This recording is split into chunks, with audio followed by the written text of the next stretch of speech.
Dude, what is going on, everybody? Yeah, kind of stepped away a couple days. A lot of it had to do with Grandma. Grandma's birthday, 93. So, yep. Anyways, yeah, I did step away for a few days. And a big reason why was Grandma's birthday. It was actually yesterday, but we had family in town. Came into town Thursday. So we got together Friday and Saturday and stuff like that. And it was kind of good. It was always good to see family. Stuff like that. That's me and my cousin. Obviously Grandma. So yeah, 93. And then this is the rest of my degenerate family. I'm actually the gold star of the family. Just want you to know and clarify, okay? Yeah, we went out for steaks, and it was a good time. It was a good time, and not much else to be said. Played some Catan. My cousin-in-law won both times. Really disappointing, and I wish him ill will because of it. But other than that, yeah, that was kind of what I had going on this weekend. I would have liked to have been online and playing and doing stuff, but I was not around able to really do any of that. Mostly just family stuff was kind of sporadic and whatnot. Usually is whenever we get family in town. So, what else is there going on? What is this? Trump didn't make an announcement, right? He didn't do like a press conference, did he? What is this? My fellow Americans, I want to take a moment to address some of the hateful shit you've been talking about me. Many of you have said I am suffering from brain worms, or that I have applesauce for brains. Well, I won't mince words, so here it is. Fuck you. You're all a bunch of faggots. End of quote. Repeat the line. So enjoy President Cackles or President Booty Juice. I really don't give two fucks anymore. Biden out. My fellow Americans. President Cackles or Booty Juice. That's hilarious. Dude, the AI, man, AI and stuff is ridiculous. Dang, that was hilarious. And it looked really good, too. They did a pretty good job. There was like some little weirdness with the mouth, but I mean, it was pretty good. It was pretty good. Obviously, you could tell almost immediately that definitely was not Biden. Oh man, AI wins again, baby. All right, what else we got?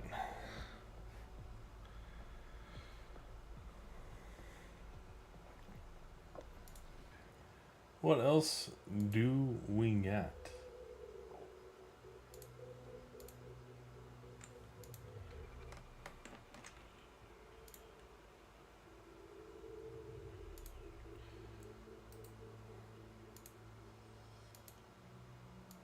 So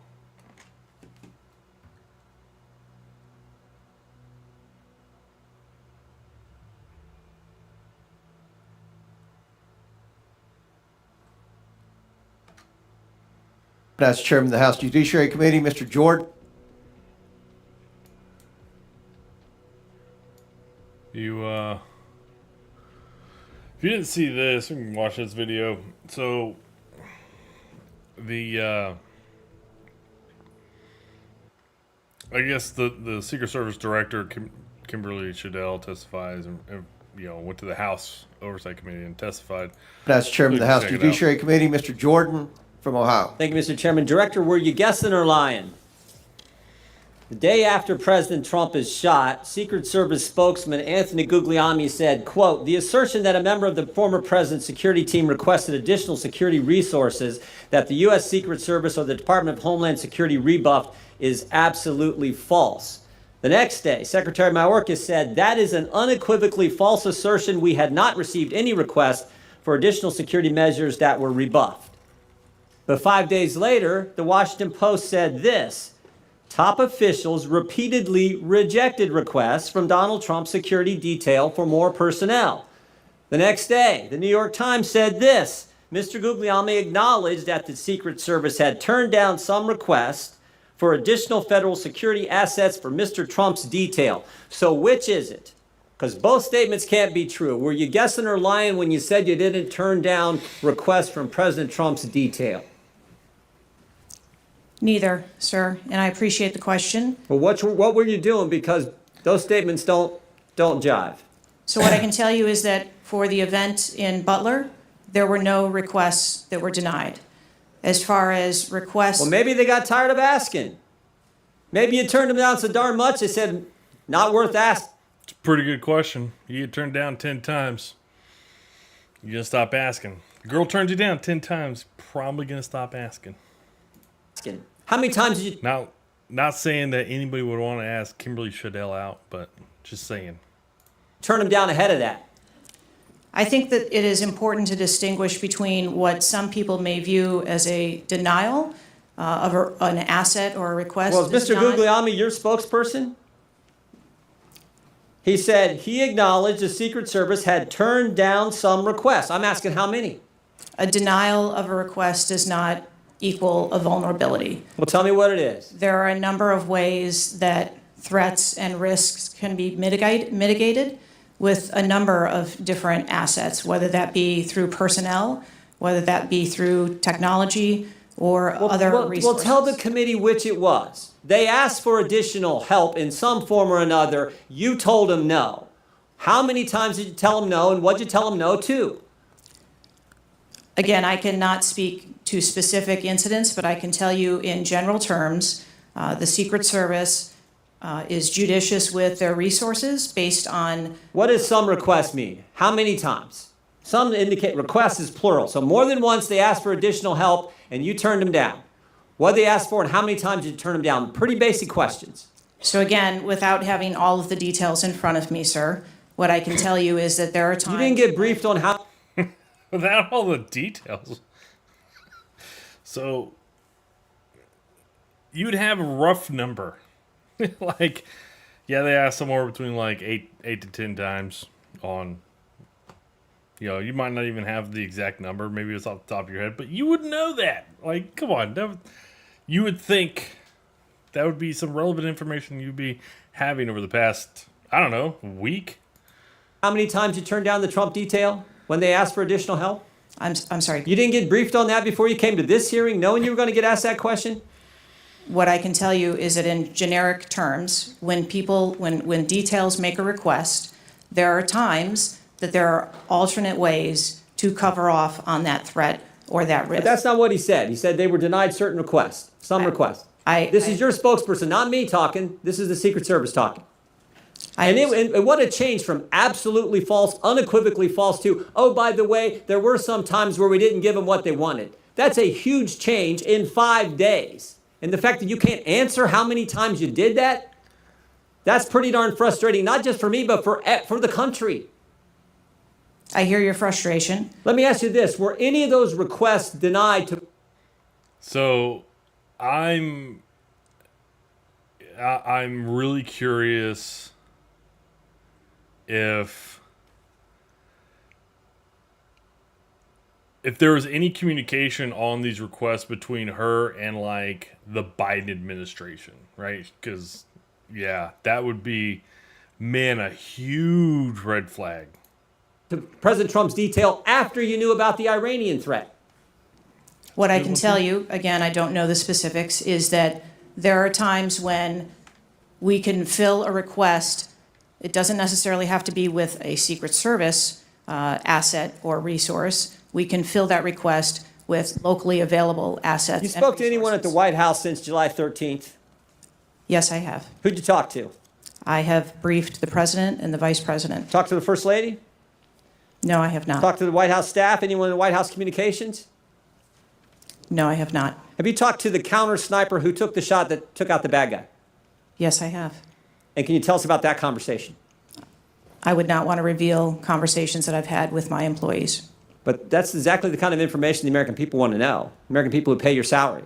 I understand. This is an ongoing investigation, and Who's all doing the investigating at Secret Service? I know the Inspector General, but is there also an internal investigation in addition to the Inspector General? We are conducting a mission assurance investigation internally, yes. You know what it looks like, Director? It looks like you won't answer some pretty basic questions. It looks like you got a 9% raise and you cut corners when it came to protecting one of the most important individuals. Dude, I can't even imagine, like, dude, she, like, her career's over. There's no way once she's done with this role, she'll never get hired anywhere again. But she just doesn't understand the basic fundamental of her duties. She just doesn't understand what her duties is. She was handpicked by Jill Biden, Jill Biden, not Joe Biden, but Jill Biden, to be into this role, and she knew nothing about it. Unknown, what up, brother? How you doing, man? How was your weekend, dude? Most well-known individuals on the planet. A former president, likely the guy's going to be the next president. Looks like you guys were cutting corners. That's what it looks like to me. Is that true? I am here today because I want to answer questions, but I also want to be cautious. You might want to, but... Dude, her lack of fulfilling her jobs and duties, man, is such a threat to, like, the American democracy, what we perceive the American democracy, because allowing politicians to dictate who can and cannot run for office or who can and cannot vote is such a bad look. It's horrible, man. That's how you go down the rabbit hole of tyranny. It's how you get there. It's how you wind up being like Russia and China. You don't even realize that you've been lied to because they control everything. You worked this weekend. Bro, why you be working, man? Don't be slaving out. Nah, man, I get it. When's your week? When are your weekend days? Do you have weekend days during like the middle of the week? She could still be manager at Amazon. Jesus, she could be an Amazon manager. Yeah, that's just crazy. And then Joe Biden stepped down. That's crazy. That's even more crazy. I'm off Monday, Tuesdays, and Wednesdays. Oh, dude, that's nice. You got 3-day weekends? Dude, that's awesome.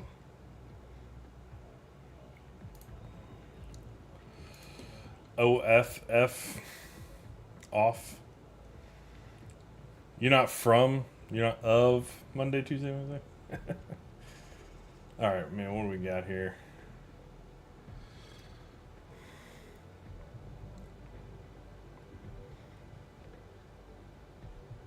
Oh, this is more of the that hearing. Dude, she's just garbage, man. She's just garbage. Just absolutely. I can't. You're saying the pink lady tore her up? All right, let's check it out. Was it a colossal failure? Answers. Most of my questions are going to demand a yes or no answer. Do you understand? I do. Okay, my first question. Both. She already screwed that up. Most of my questions are going to demand a yes or no answer. Do you understand? I do. This ain't freaking getting married at the altar. Damn, man.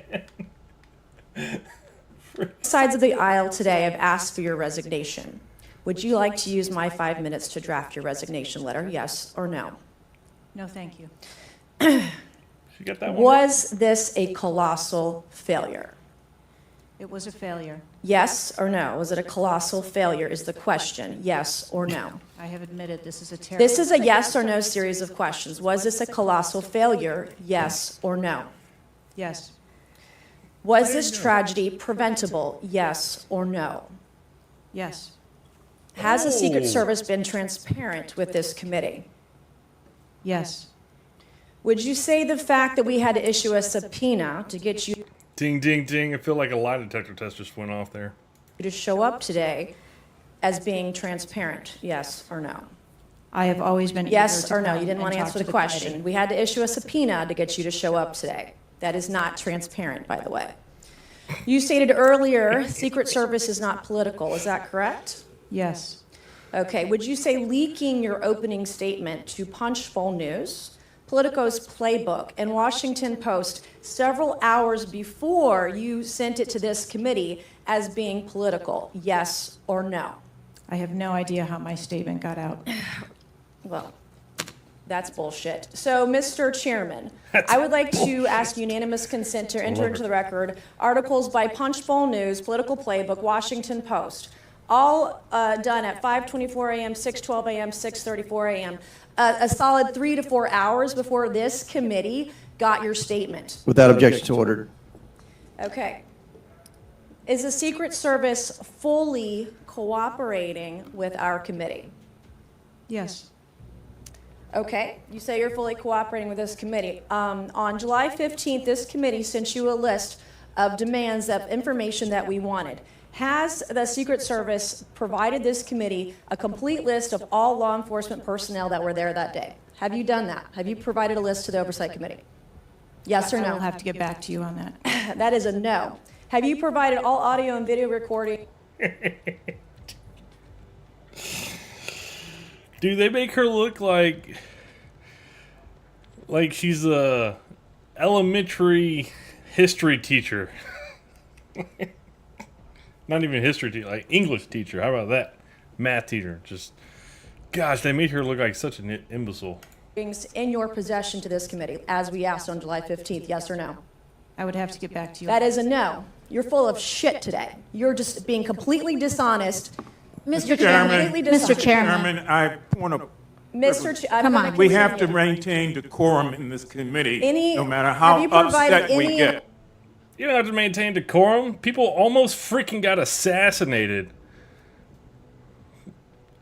She should be like the rest of, like half the country. People are pissed. People are pissed. All memos to this committee that we've asked you on July 15th. Have you provided all memorandums within the Secret Service? I would have to get back to you on that. That is a no. You are being dishonest or lying. Like you're being dishonest here with this committee. These are important questions that the American people want answers to, and you're just dodging and talking around it in generalities. And we had to subpoena you to be here, and you won't even answer the questions. We have asked you repeatedly to answer our questions. This isn't hard. These are not hard questions. Have you provided us all communications from the Secret Service related to that day and that rally? Have you provided this committee? We've asked for this information on July 15th. Have you Hell no, provided she any hasn't. of this information that this committee has asked of the Secret Service? Any of it? I'll have to get back to you. Have you even read this letter that we sent you? Hold on before I play that answer, man. Oh, man. She better not say yes. Did you even read this? Yes. Okay. Oh, my God. She said yes. I knew she was going to say yes. Oh, God, that makes her look like such an imbecile. And you have said you don't know, you have no idea. The answer is no. We haven't gotten a single document or piece of information or data from you or your agency in related to the rally that we have asked you for. So, was this attempted assassination of Donald Trump a failure of training or execution or both? I think that those are answers that we need to Training, examine. execution, or both? Which one? I think those are answers. All right. we How need to many determine. how many Secret Service personnel have lost their jobs due to this colossal failure? At this time, none. How many Secret Service personnel have been required to take a refresher course on how not to let people shoot Donald Trump? Our personnel are currently operational. We are examining the facts of this investigation, and we will make the changes necessary. What time did law enforcement become aware that there was an individual on the roof with a clear line of sight to President Trump? I am still verifying timelines. Of course. How would you... Being a former combat veteran in the Army, dude, you know all those things as soon as the like the mission's over. Like the sit rep, you do the sit rep, everything, man. You know all that shit. Like 10 minutes after the mission's over. 9 days in, you have no answers. How many minutes went by 9 days in. between the time law enforcement saw and took photos of crooks and the shooting? How many minutes? I am still verifying timelines. 57 minutes. Oh, hold on. What was the question? I missed the question. Lines. Of course, 9 days in, you have no answers. How many minutes went by between the time law enforcement saw and took photos of crooks and the shooting? How many minutes? I am still verifying timelines. 57 minutes. Thank you, Mr. Chairman, and I yield back. Answered. Damn. Dude, she did roast her. Dude, that was good. You were right. That was good. It's gonna come out that the Secret Service was an inside man on this attempt. Yeah, unknown. When you add other details to the event, this wasn't incompetence. It was absolutely deliberate, man. You're right on with that. Like, dude, it's stupidly weird, and I don't know if there will ever be an internal, like a full on investigation where you get all the facts out of what happened. Because I think there's going to be such a strong link in communication between Secret Service reporting, maybe to Jill Biden or the Biden administration, of, hey, we have a suspected Iranian threat. And they're going to say, okay, just lighten the load on Donald Trump's Secret Service detail and, deny requests and all that. It's not that you don't have to provide services. You just don't have to cover everything, right? And the problem takes care of itself eventually. Dude, there is some weird ass shit that is going down with this. Weird shit, man. I hate talking politics, but this is like one of those fundamental things that I absolutely cannot stand. Like, I wouldn't want the Democratic Party to have to go through some bullshit like that. No way. Because it's just an appearance of totalitarianism and control, fascism, all that shit. And it's fucking ridiculous. Dude, that is crazy. I cannot believe she didn't answer a damn thing. If you, what did you say? This is Lee Harvey Oswald 2.0. The grassy knoll is now the rooftop and ladder. It's now known as the rooftop and ladder. Jeez. Well, it's crazy. Like, there's some pretty good, like, sound. Like, there's some pretty good people out there that have done like acoustic sound testing. They're like, dude, there's two different shooters out there, because the first three shots, the first one that grazes right by Trump's ear, and then there's like two, but it's like boom, boom, boom, and then there's like 5 or 6 in rapid succession, kind of a little bit after that, and the sounds are completely different for the 3 and then like the 5 that follow. So yeah, we'll see. The other thing that I kind of would want to know is, how many brass casings did they find at the crime scene? How much has she really been contacting with the Biden administration or the Democratic Party? And I would kind of want to know those two things.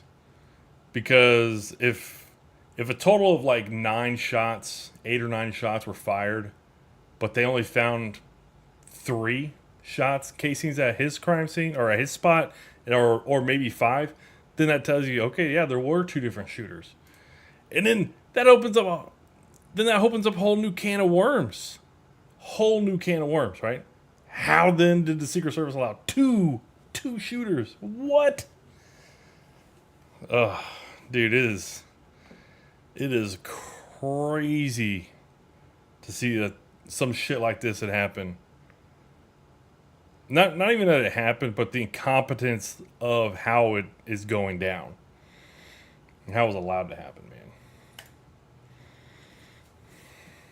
man. Alright. The other shots were them killing... Well, that was one. It was one sniper shot and return fire. They were so rapid because they already knew where the target was going to be. We'll play now after the attempt was the scripted mission failed. So my understanding was there was only one shot. There was only one shot from a sniper shot that killed the kid. So what's the difference between the first 3 shots that are a little slower and then the 5 that are a little bit more rapid after that? Because then the sniper shot several seconds, and then after those 5 rapid shots, there was like a sniper shot, and that was the one that apparently killed him. What is this? If you survive an hour in a room with one of these, you get $10 million. Which one do you choose? Oh, I'll choose the freaking crocodile. 1000%. Crocodiles are not that agile. I'll take the crocodile all day. Just hop on its back. Kid only fired 2? You think kid only fired 2? See, that's the thing. It's like, why couldn't we just get that stuff answered? Why can't we just get that answered? Hey, how many brass? How many? Oh, what? How many oh my gosh. How many brass casings did they find at the kids' scene? What? I'm filming too.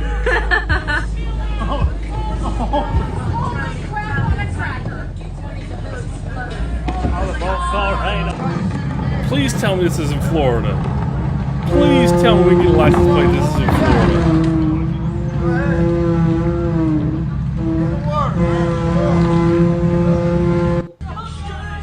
I'm filming too. That ain't no. I'm filming too. I'm filming too. Like, how stupid you gotta be?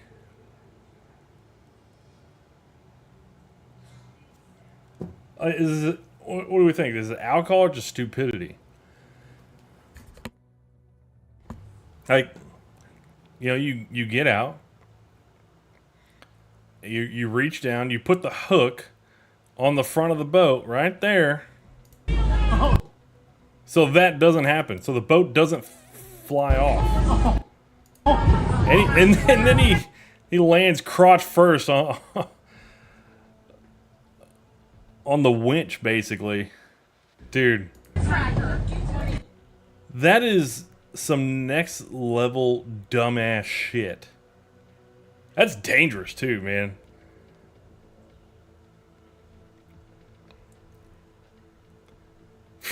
That is some next level dumbass shit. We'll never know the true forensics of the scene because that wouldn't tell the truth, but yeah, dude. We'll never know.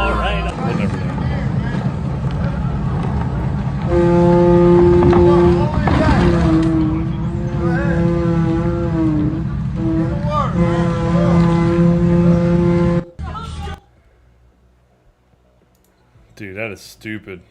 Stupid. Oh man, what do we got?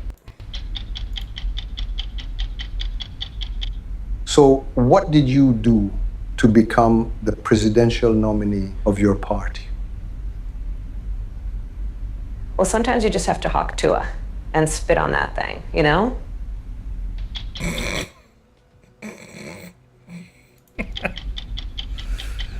Dude, that's hilarious. That's funny. AOC unexpectedly asked Secret Service Director a good question. I like how they had to put good in capital letters. This is a Matrix-like moment. The individual used an AR-15 in order to act out his assassination attempt. An AR-15 has a range of about 400 to 600. No, it doesn't. But hey, we'll continue. My question is, why is the Secret Service protection perimeter shorter than the one Oh, yeah, that is a good question. My question is, why is the Secret Service protection perimeter shorter than one of the most popular semi-automatic weapons in the United States? That is a great question. Good job, AOC. Look at that. Every now and then, squirrel finds a nut. And so, what I'm hearing is that a perimeter was not established outdoors in an outdoor venue that would prevent an AR-15, which is one of the most common weapons used in mass shootings, from being able to be within range of the Secret Service protection. So, common weapons in mass shootings is an AR-15. I mean, I never really knew that one. I'm not saying that it hasn't been used. But yeah.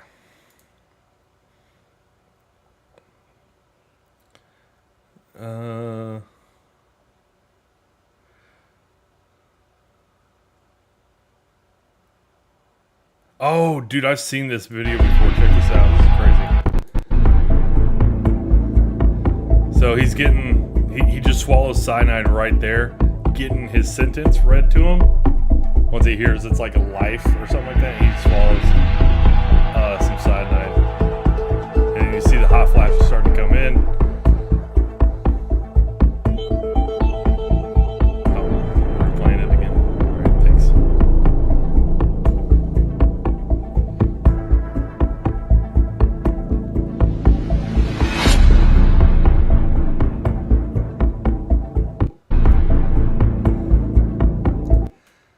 Yeah, dude. It's crazy.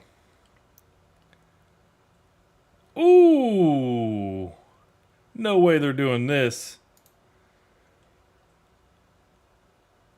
Are they really doing Cortana booty controllers now? I mean, they probably sold out of the Ryan Reynolds freaking booty one. Dang. That's hilarious. A blue one. I'd be curious, are they really doing this? There's no way they're really doing this. That would be freaking awesome, though.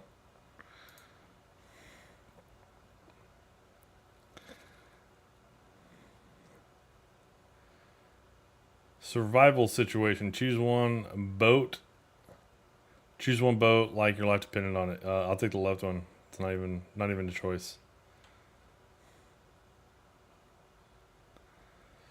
Turning out. I don't know, man. Fruits and vegetables would last longer. Oh, there's a chicken in there.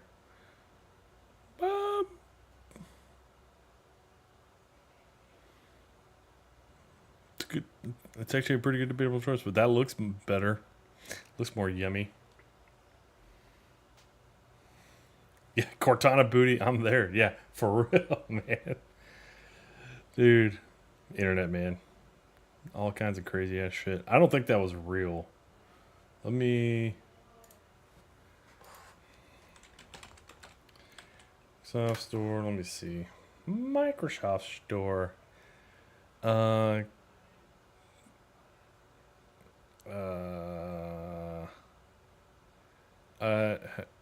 search. There we go. Hold on. Xbox accessories. Let me go to Xbox accessories.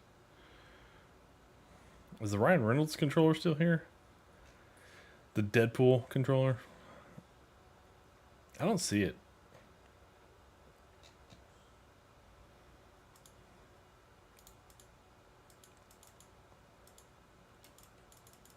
Oh my gosh. Xbox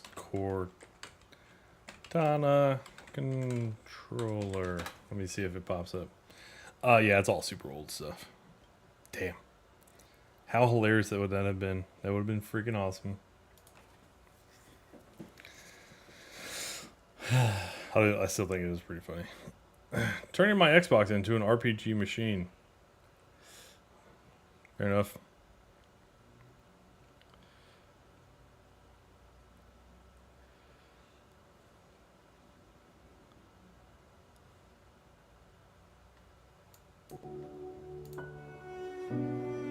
Today is today.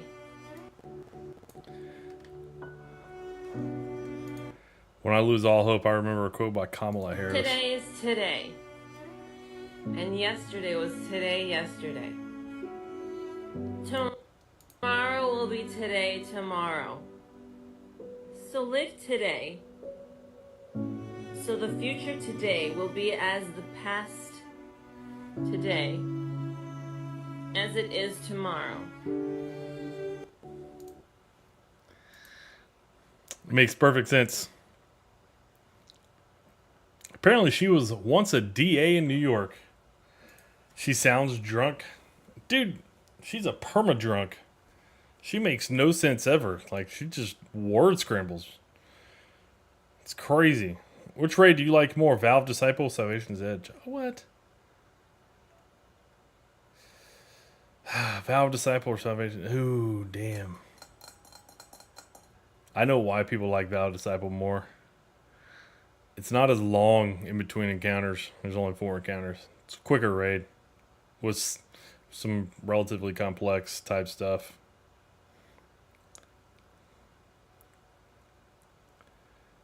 That horse just bit her boob.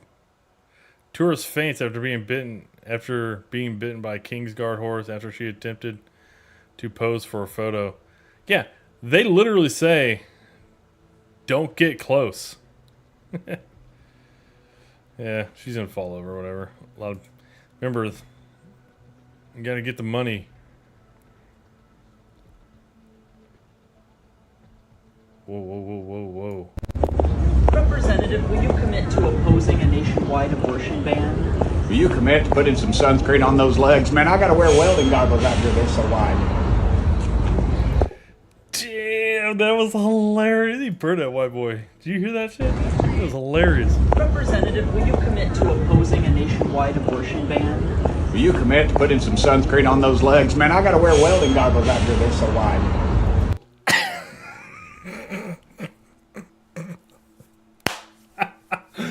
Damn, he roasted that fool so hard. Oh my god. Oh, jeez. Alright, man.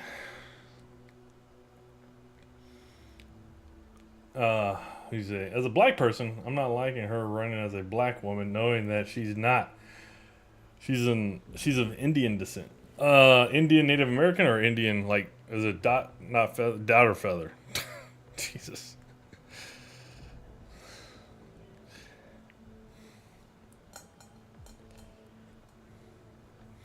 Yeah, it's crazy. Like, I honestly think the only reason why they convinced Biden to back out is they saw how much They saw how much the black voters were starting to really drop out of supporting the Democrats. I think they're like, hey, the only way we can help keep black voters is we got to have a black representative, a black woman at that, because there've been a lot. Apparently, black women have had the biggest swing from 4 years ago to this year, out of the Democratic Party into the Republican Party. That's crazy. That is crazy. Yeah.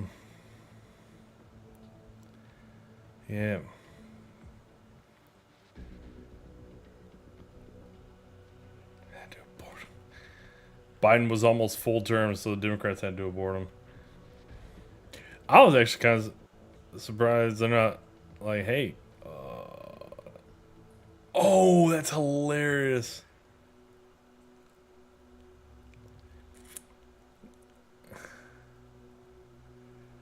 Do you see that?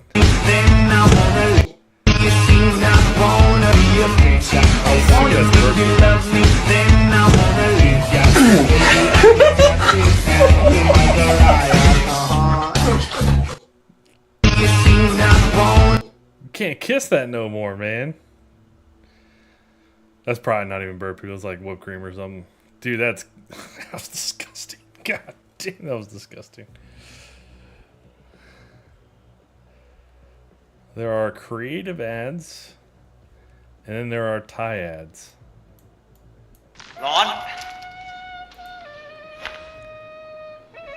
Hold on, I missed it. ร้อน It's hot in here. เบอร์3สิ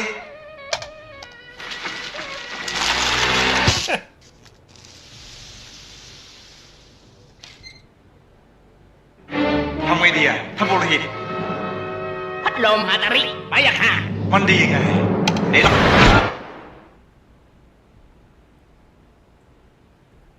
หน้ากว้าง 18 นิ้ว ใหญ่กว่า แรงกว่า ฮาตาริ ร้อน It was a crazy, What's that, crazy see? ass ad. That was a good stop.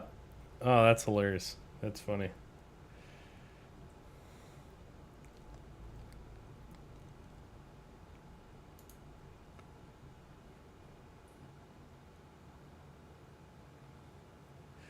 I like getting my girlfriend drunk and mad, then recording her. Oh, yeah. Creating ammunition for future engagements. Yeah. Hey, break!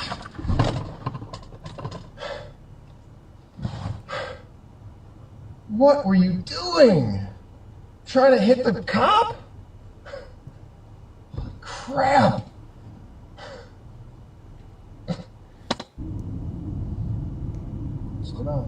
Slow down, break!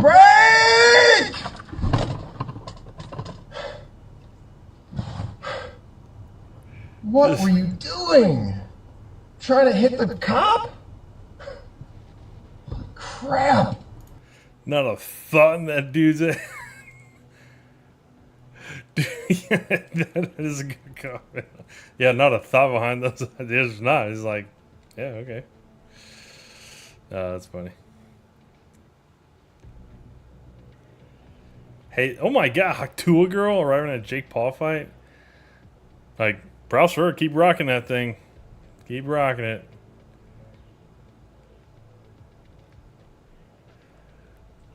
I'm not gonna hate, but I'm gonna. Someone explained to me. She said one thing funny in an interview and didn't even have socials, but now she's got all this money and going to all these events. The fuck did I miss? Genuine, man. She wasn't fake. She was just spewing funny. It was hilarious.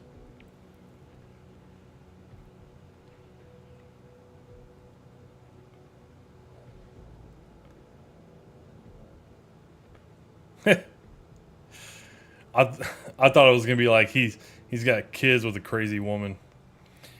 Yeah, that would also do it. All right, what was the where is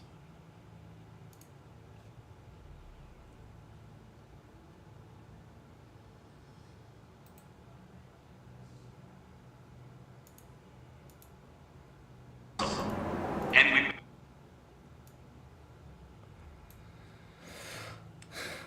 So this video is pretty dope. Watch a little bit of this. build state-of-the-art platform technology to allow every developer to realize their full vision. It's basically talking about like what happened to like the 9th gen, or like it's supposed to be like that super powerful console generation. And yeah. Not to say he's wrong, but let's see what he thinks is the wrong. Where are the games at? Where are the games? Where are the games? It's dry. Where are the games? I kind of keep waiting for them to do their thing. I don't see anything. These are easily the most pointless upgrades I've ever experienced. What is the point of buying a console if you can just make a PC? If you're gonna have everything on PC, why not just buy a PC and then console? Where are the games? Where are the deadlines? Where are the projects? Where are the teases? Like, it feels weird that it's like, why buy consoles? Now comes the fun part. We get to see how the development community takes advantage of that feature set. Something's happening with video game consoles. They've changed from machines people couldn't wait to get their hands on to machines people couldn't wait to forget. And after weeks of digging, I boiled down every problem the 9th generation has down to 3. So let's break them down, starting with the most obvious of them all, the games. You see, every console generation is measured by one thing and one thing only: The games. The 360 had Halo 3, the PlayStation 3 had Uncharted, and the Wii had the Wii Sports Tennis game that broke all of our TVs. But unlike the previous generations, the PlayStation 5 and Xbox Series X technically have way more games than any other console in history. Every week a new indie game releases, there's backwards compatibility for almost any game that you can think of, and if God forbid those older games didn't play well, well then there's a pretty good chance it's been completely remade. So then why does this generation feel like it has nothing? How does that make any sense? Well, the answer starts getting more clear when we look at every hit this generation's had so far. There's a problem. Do you see it?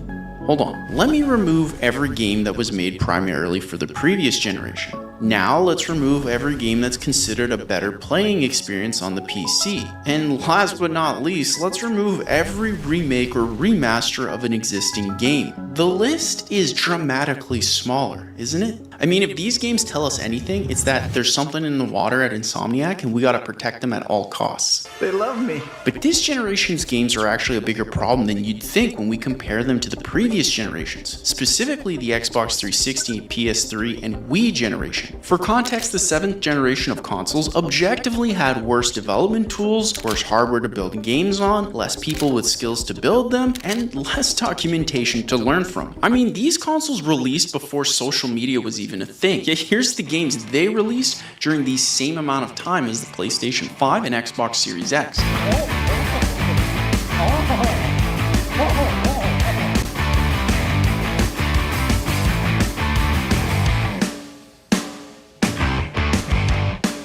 That's pretty wild, right? You see, back then, every game was made solely for that generation of consoles without remakes, and you could forget about a PC port back then. I mean, that just wasn't a thing. Because during that time, Steam is just getting started, Blizzard makes like one game every decade, and Microsoft is pushing the insanely buggy games for Windows Live.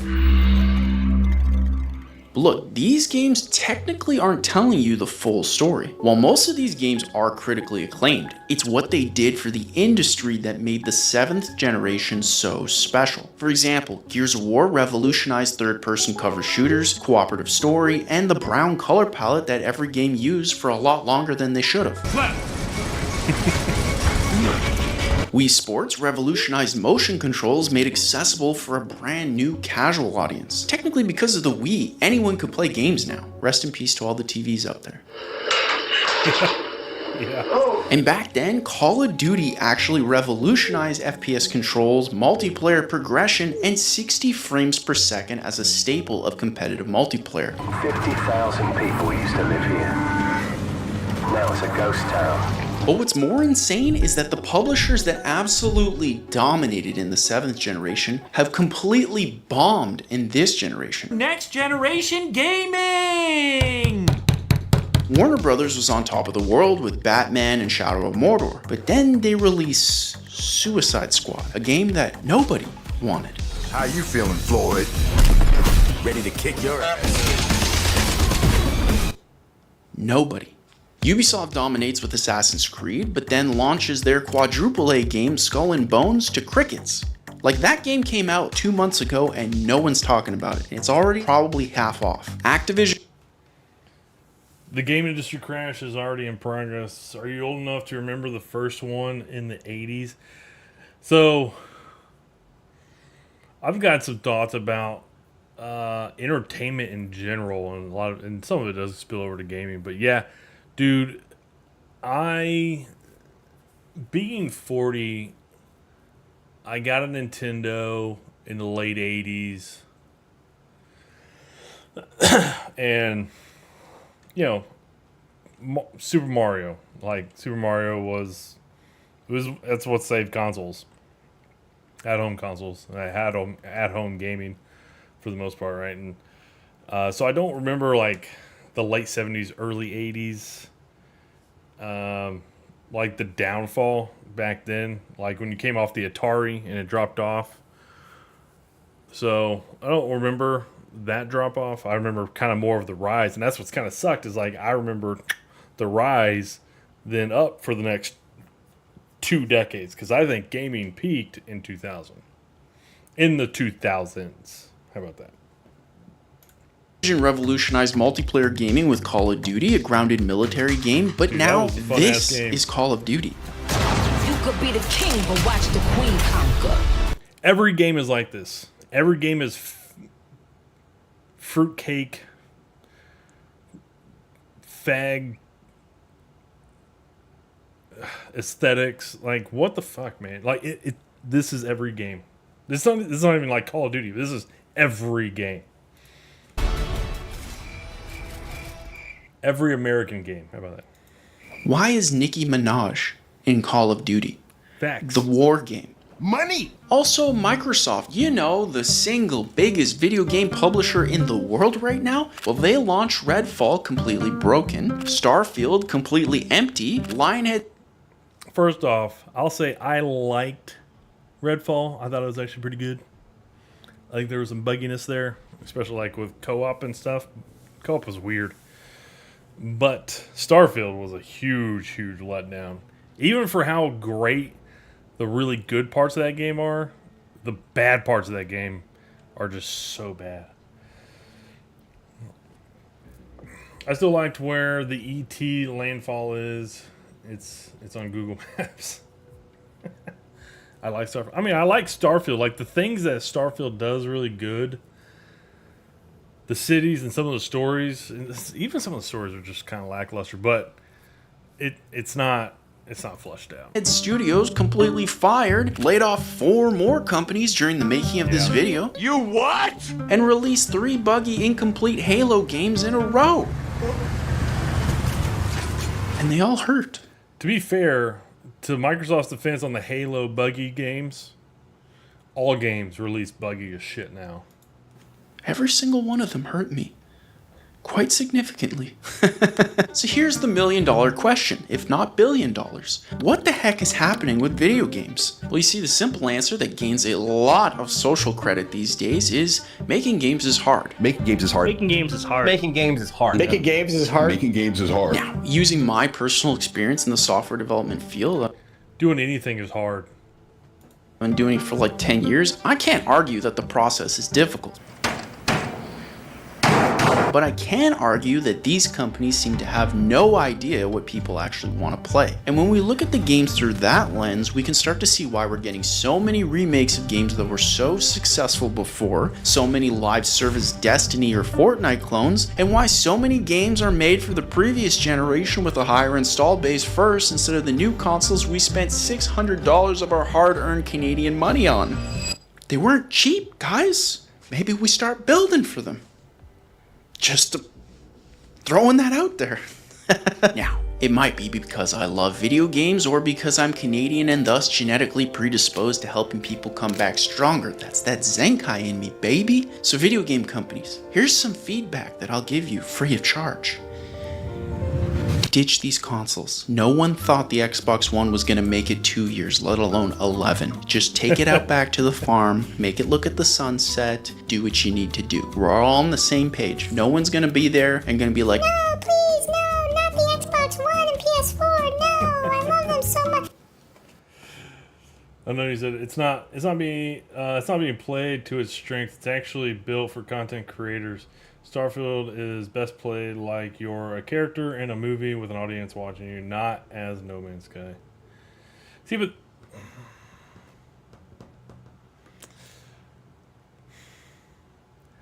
I don't disagree, actually. I'm thinking about that. That's a pretty good comment. Not gonna lie. I know that's a pretty good comment. It's and I'll be honest. That is in essence the problem with Starfield. It's not fun to play. It's fun to watch people play. It's fun to go. It's fun to see the in between. Skip out all the in between stuff. You know, having to go to locations, traverse planets, load screens. That's the part of the game that sucks to play. Because you obviously have to do it, right? You got to go to different locations and you got to traverse the different planets and stuff. bring them to the farm. You see, it's time to make games that people actually want. We're talking a non-live service Batman game, an Assassin's Creed Black Flag 2, an actually good Halo game. He's fun, I like him. Or just look at what's popular in the mod scene and you'll get a hit. It's actually surprising how little companies do this. I mean, it worked for Dota, it worked for Team Fortress 2, it worked for Battle Royale, it worked for Counter-Strike, and all the gaming companies are like, we should make a Fortnite or a Destiny clone. Suicide Squad. Why? Money! But unfortunately, You said just watch Burned Up Gaming. He's hilarious and makes it entertaining with his humor. The low screens are like scene changes in a show or movie. See, but that's the problem. Like, if you're gonna make a game and it feels better to just watch it than just make an animated movie, you know, with a bunch of different story beats and stuff like. Oh yeah, I guess they kind of did that with Fallout. That's where it kind of sucks with Starfield. It's like it doesn't feel fleshed out to play. Like I get it. Like if you're at work, you got downtime. It's like cool. I'll just watch this Starfield's campaign story or mission story. That's probably, honestly, that's probably pretty legit, because I remember some of those missions, they would take like an hour because of all the traversing and load screens and stuff like that, but it's probably more of like, you know, 15-20 minutes of like actual gameplay and dialogue, sorry, won't forget the dialogue. lack of next generation games is just the first problem, because these consoles make playing games kind of difficult. Dude, how is my timing that bad? How?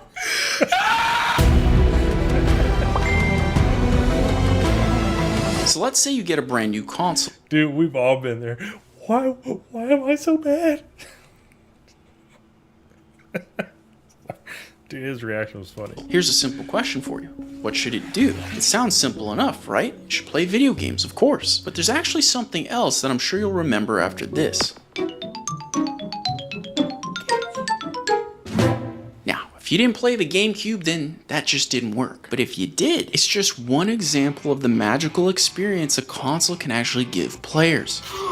And in every one of your favorite consoles... Dude, I do miss that feeling. And I don't know. I don't know, man. I hope kids nowadays, whenever they get a console, I hope they have that feeling. But being 40, it's like, I don't get that feeling like that. Not anymore. I guess it kind of do with the Xbox Series X. I didn't really with the one generation. So you'll find a similar experience when you play it for the first time. But what about the Xbox Series X? Oh, it's just an Xbox One, but I guess it's faster now. 600 Canadian dollars faster, I guess. And I guess my $600 wasn't enough to cover the ads either. Now, in fairness, when you boot the PlayStation 5, Sony says, hold my beer.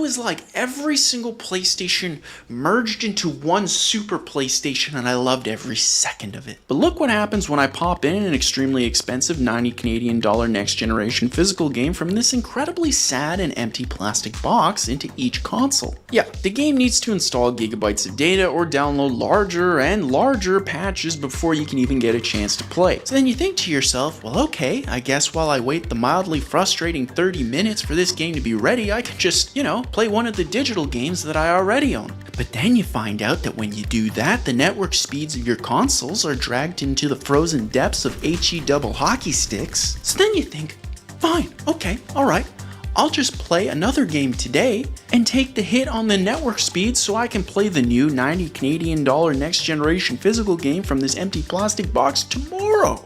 But then the game that you decide to play also has a 60 gig update, because of course it does. So at this point, you're basically dead inside. But because you're desperate to play... That really is annoying. There's nothing... There's nothing kind of worse than logging in and see that you got like 6 game updates. Oh my gosh, that is so brutal. And like those 6, it's like 2 or 3 of them are like the main games you've been playing. God, that sucks. I hate that feeling. It's like, oh my gosh. Awful. I got that feeling when you played NCAA 25 dropped. Yeah, 25, dude. I'll be playing that this week. This week. We're on a new week. I finally made me upgrade from an Xbox One. No shit. Did you get the Series S or the Series X? Cry me a river. Yeah. Dude, you're not wrong, man. I know. I get it. I know. I mean, we're splitting hairs. Like, that's cool. Glad you got an upgrade. Anything during the 2 hours of time you have left before you have to go to sleep to your corporate soul-sucking 9-to-5 job, you decide to play the most depressing game of Russian roulette to see which of the games you own doesn't need a 200 gig update until you almost assuredly give up and decide to watch someone else play games on YouTube or Twitch instead. And if that's your case, hello and welcome to the channel, okay? Now, at first glance, it seems like the console experience is objectively worse than those that came before, but if you're skeptical like I was, then don't worry because I decided to bust out my older consoles to put this to the test. So, for the Xbox Series X, I found my original Xbox from over 20 years ago. The idea is simple. On the original Xbox, I'm going to try to play Halo Combat Evolved, a 20-year-old game. Then on the Series X, I'll try to play Halo Infinite to see which console lets me play the game first.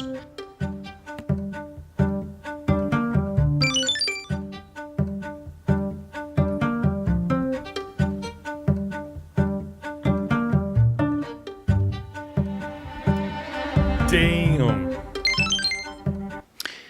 Well, that's depressing.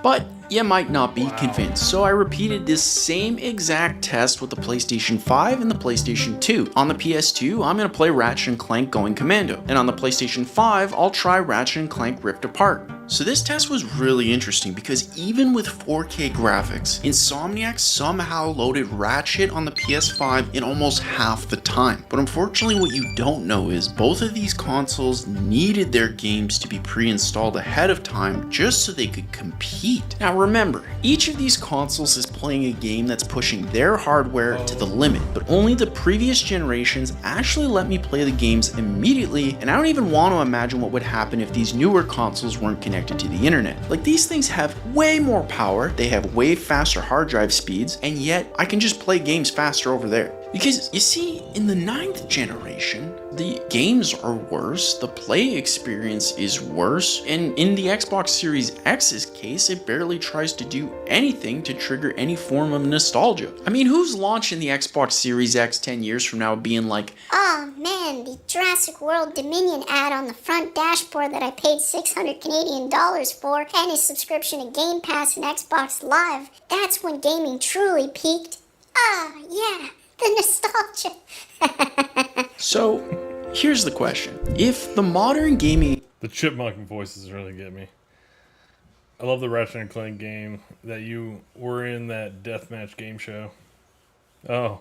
Experience boils down to a list of games that are slightly better versions of the previous generation's games that constantly require downloading and or updating, then why not just play games on the PC where the games look and run so much better and I can actually do something else while I wait for my game to download? The truth is, most people wouldn't, which is exactly why we're seeing a dramatic surge in the popularity for PC gaming instead of console gaming that was traditionally always the place to play games first. But there's actually one more reason why people are moving to PC away from the PlayStation 5 and Xbox Series X, and it has to do with the way that these consoles treat people.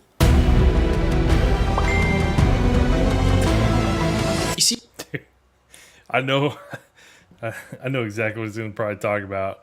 The toxicity about like game chat.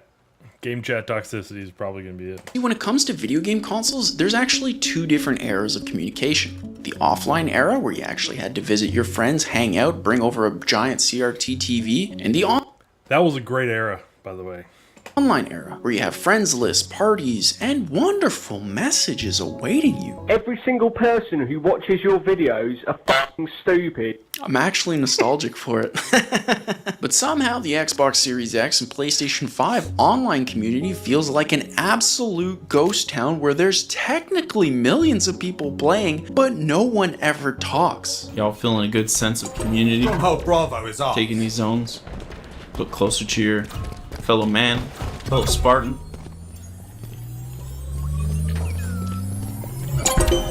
Your team. I love it. So, let's go back to 2007 to see just what the heck happened. Okay, it's 2007 and for some reason we talk like this. Broken, weird, Canadian, British accent. But that's just what 2007 was like. So, you want to play Halo 3 with your friends and your 360 hasn't red ringed. What are you to do? Well, first you need a microphone to communicate, and thankfully Microsoft graciously includes a pretty decent quality mic for the time with your Xbox 360. That means that anyone and everyone who has a 360 can communicate online right out the gate. So how do we go about communicating? Well, it is 2007, so communication software is... I'll be blunt, it's terrible. Skype is probably the best out there, but us Canadians, well, we were using MSN Messenger.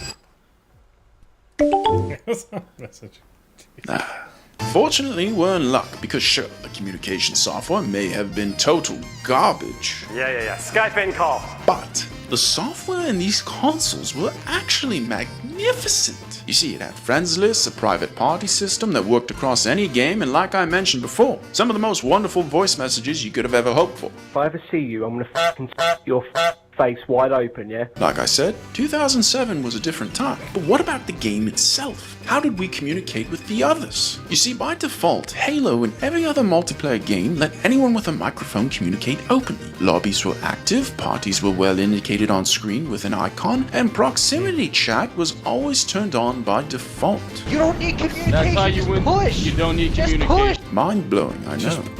Just push, man. Like you're in a freaking labor room.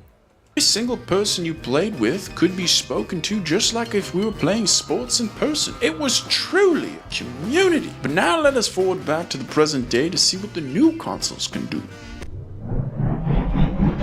Okay, so it's 2024 and the PlayStation 5 and Xbox Series X have a few small differences. Despite being more expensive, the consoles no longer come with microphones. Next generation gaming! Sony technically provides one embedded in the controller itself, to be fair, but unless you play like a complete psychopath, it's probably not going to gain mass adoption. Isn't it great that we can just talk right through this controller's mic? If I ever see you, I'm gonna fuck. You don't do that. That's weird. Next comes the communication software, and it's pretty much the same as before. But while this sounds great on paper, it's actually pretty bad given that it's been over 15 years. You see, companies like Discord have streamlined the way players communicate, and the consoles really haven't tried to keep up. The only innovation I could think of was that the consoles did technically add Discord integration, but in fairness, using Discord on a PC or a phone still feels infinitely better than the watered down version we get on the Xbox Series X or PlayStation 5. Like, I just use my phone.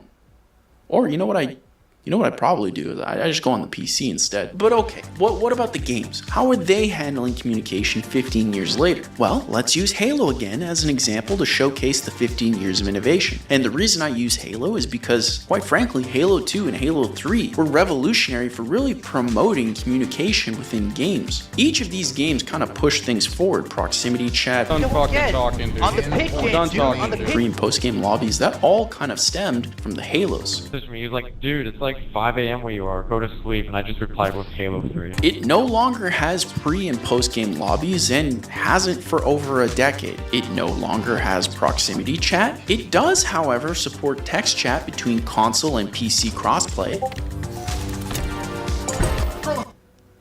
So that's cool.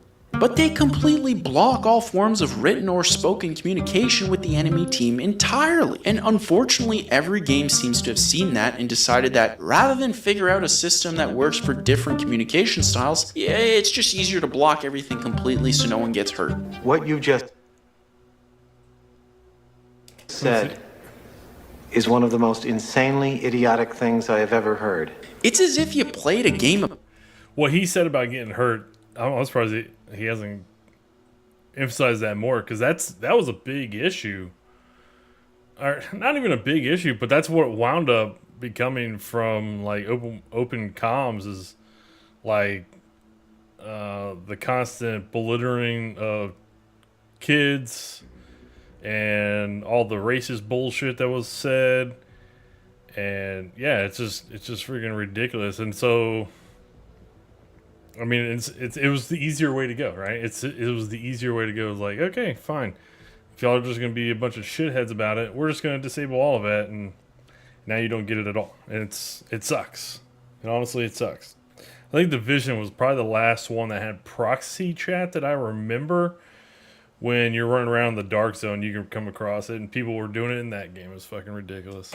A basketball outside, but no one was allowed to talk to each other, and the only way you could talk to your team was to stop, pick up your phone, and then text them before someone hit you in the face with a basketball. And that sounds like a weird analogy, but it's like legitimately true. Sure, I guess technically no one has a chance for harassment in that case. What did you say, punk? But it kind of loses a lot of the humanity in the process, don't you think? Look, I love video game consoles, their reveals, their launches, and what they do for the industry. Some form of connectivity is called Xbox 360. Right. So stick with 360, that's your message? Each one defined a specific part of my life, and I'm pretty sure it did for you guys too. But the honest truth is that the 9th generation consoles are just overpriced, poor gaming experiences where the games are held back by less capable machines, corporate greed, and a censored online environment in a world where if I spend a couple extra $100, I get all of that and more on a PC. The market is basically being forced to go elsewhere. Yeah. And I'm afraid if these problems continue, video game consoles we know and love will die slowly in a wasteland as nothing but a memory.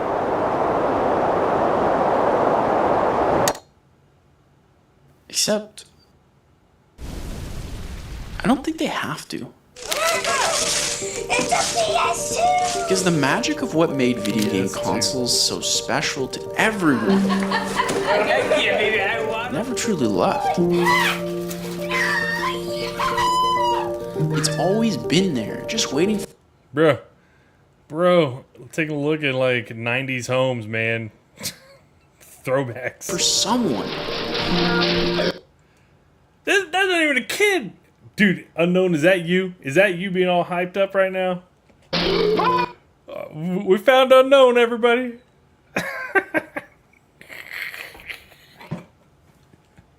Oh, man. Anyone to bring it back. 5, 4, 3, 2, 1. To bring back games that aren't afraid to push the industry forward. I am your shield. I am your sword. To bring back experiences we'll never forget.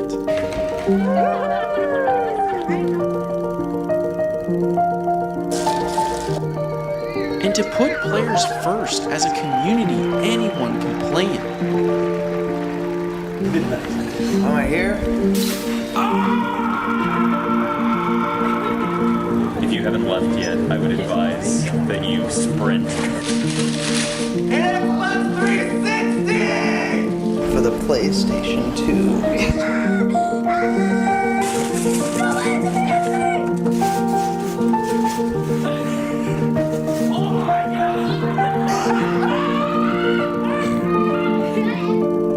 And it's on.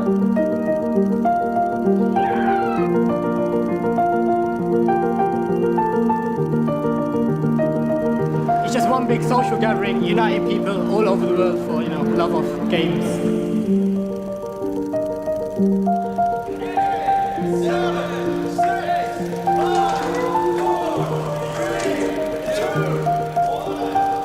Are you excited? I am now. Like I wasn't before, but like seeing this. I hope you enjoyed the video. You're beautiful. You're Goose. Dude. But seriously, check out Burned Up Games. Check it out. Let's check it out. Starfield playthrough. So I'm gonna drop this dude a like. I liked the video, man. That was pretty good. Burned Up Games. So there was another video I actually saw over the weekend called Bored with the Family. Let me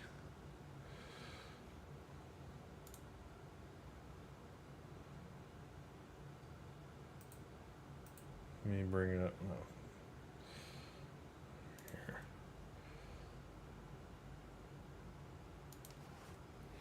I don't want y'all seeing my history. You said burned up games? What am I looking for, bud? What am I looking for? Steer me in the direction. You said burned up. Oh, burned up gaming.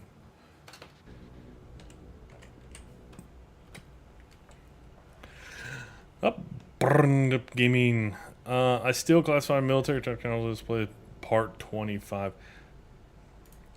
I wonder how many of these missions I've probably played. Let's see. I want to see check out his latest one. Oh, he hasn't posted in like a month. What's the deal? All right, let's check this out. I'm not gonna oh no, Jasmine! I blew your brains out. Hi. Who else we got? The Crimson Fleet headquarters area. Who else is named? You got a name? You did. You did have a name. Come here. Oh, look, your brains are over there. You lost them. Let me die in peace. You don't deserve to die in peace. You deserve to die in pieces. Oh God, he's everywhere. Whoa, he literally did pieces, that dude. Oh, and Trasia, he's chunks.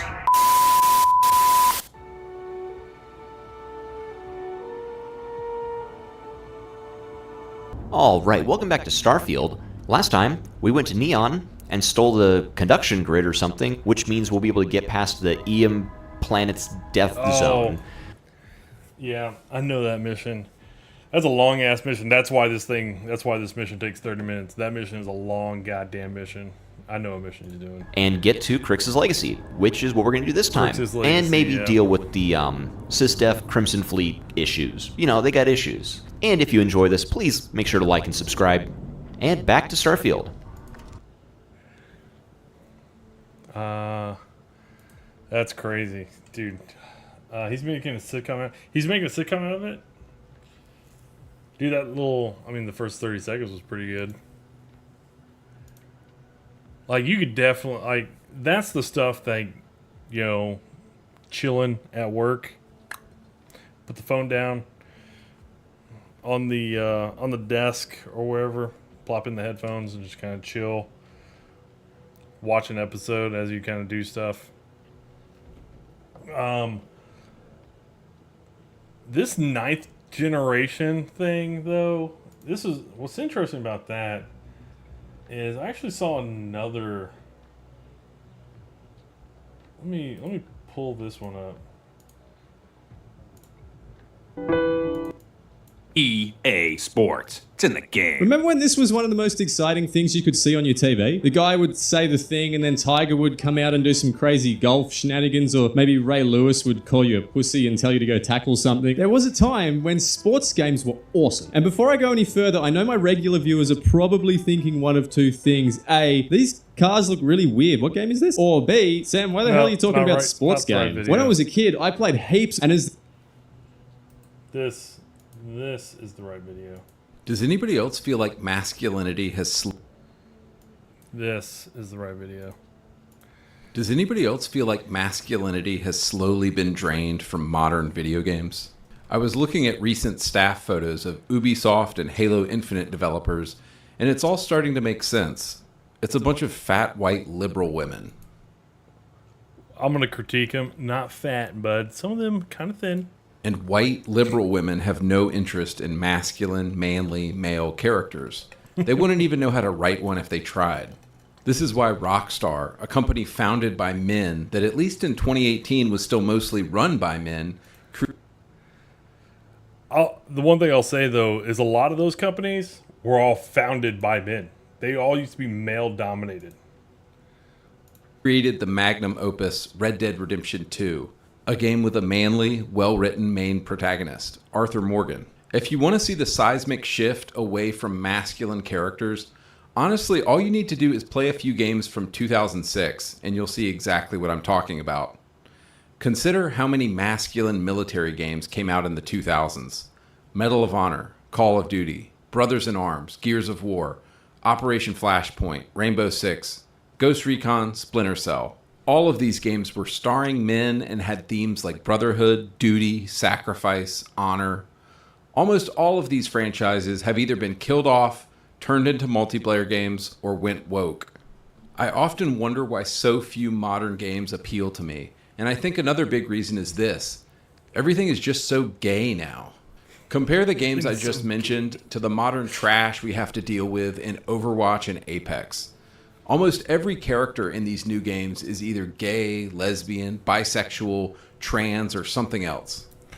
That comment alone is how I feel about Destiny 2. Destiny 2 didn't used to be about, like, didn't used to always be that way, but here over the past couple of years, they've been doing, like, a lot of character development and stuff.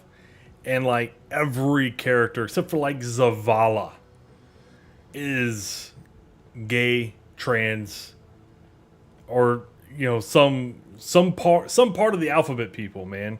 Like, pick a letter and they're a part of the alphabet people. And it's fucking crazy. It's in every game.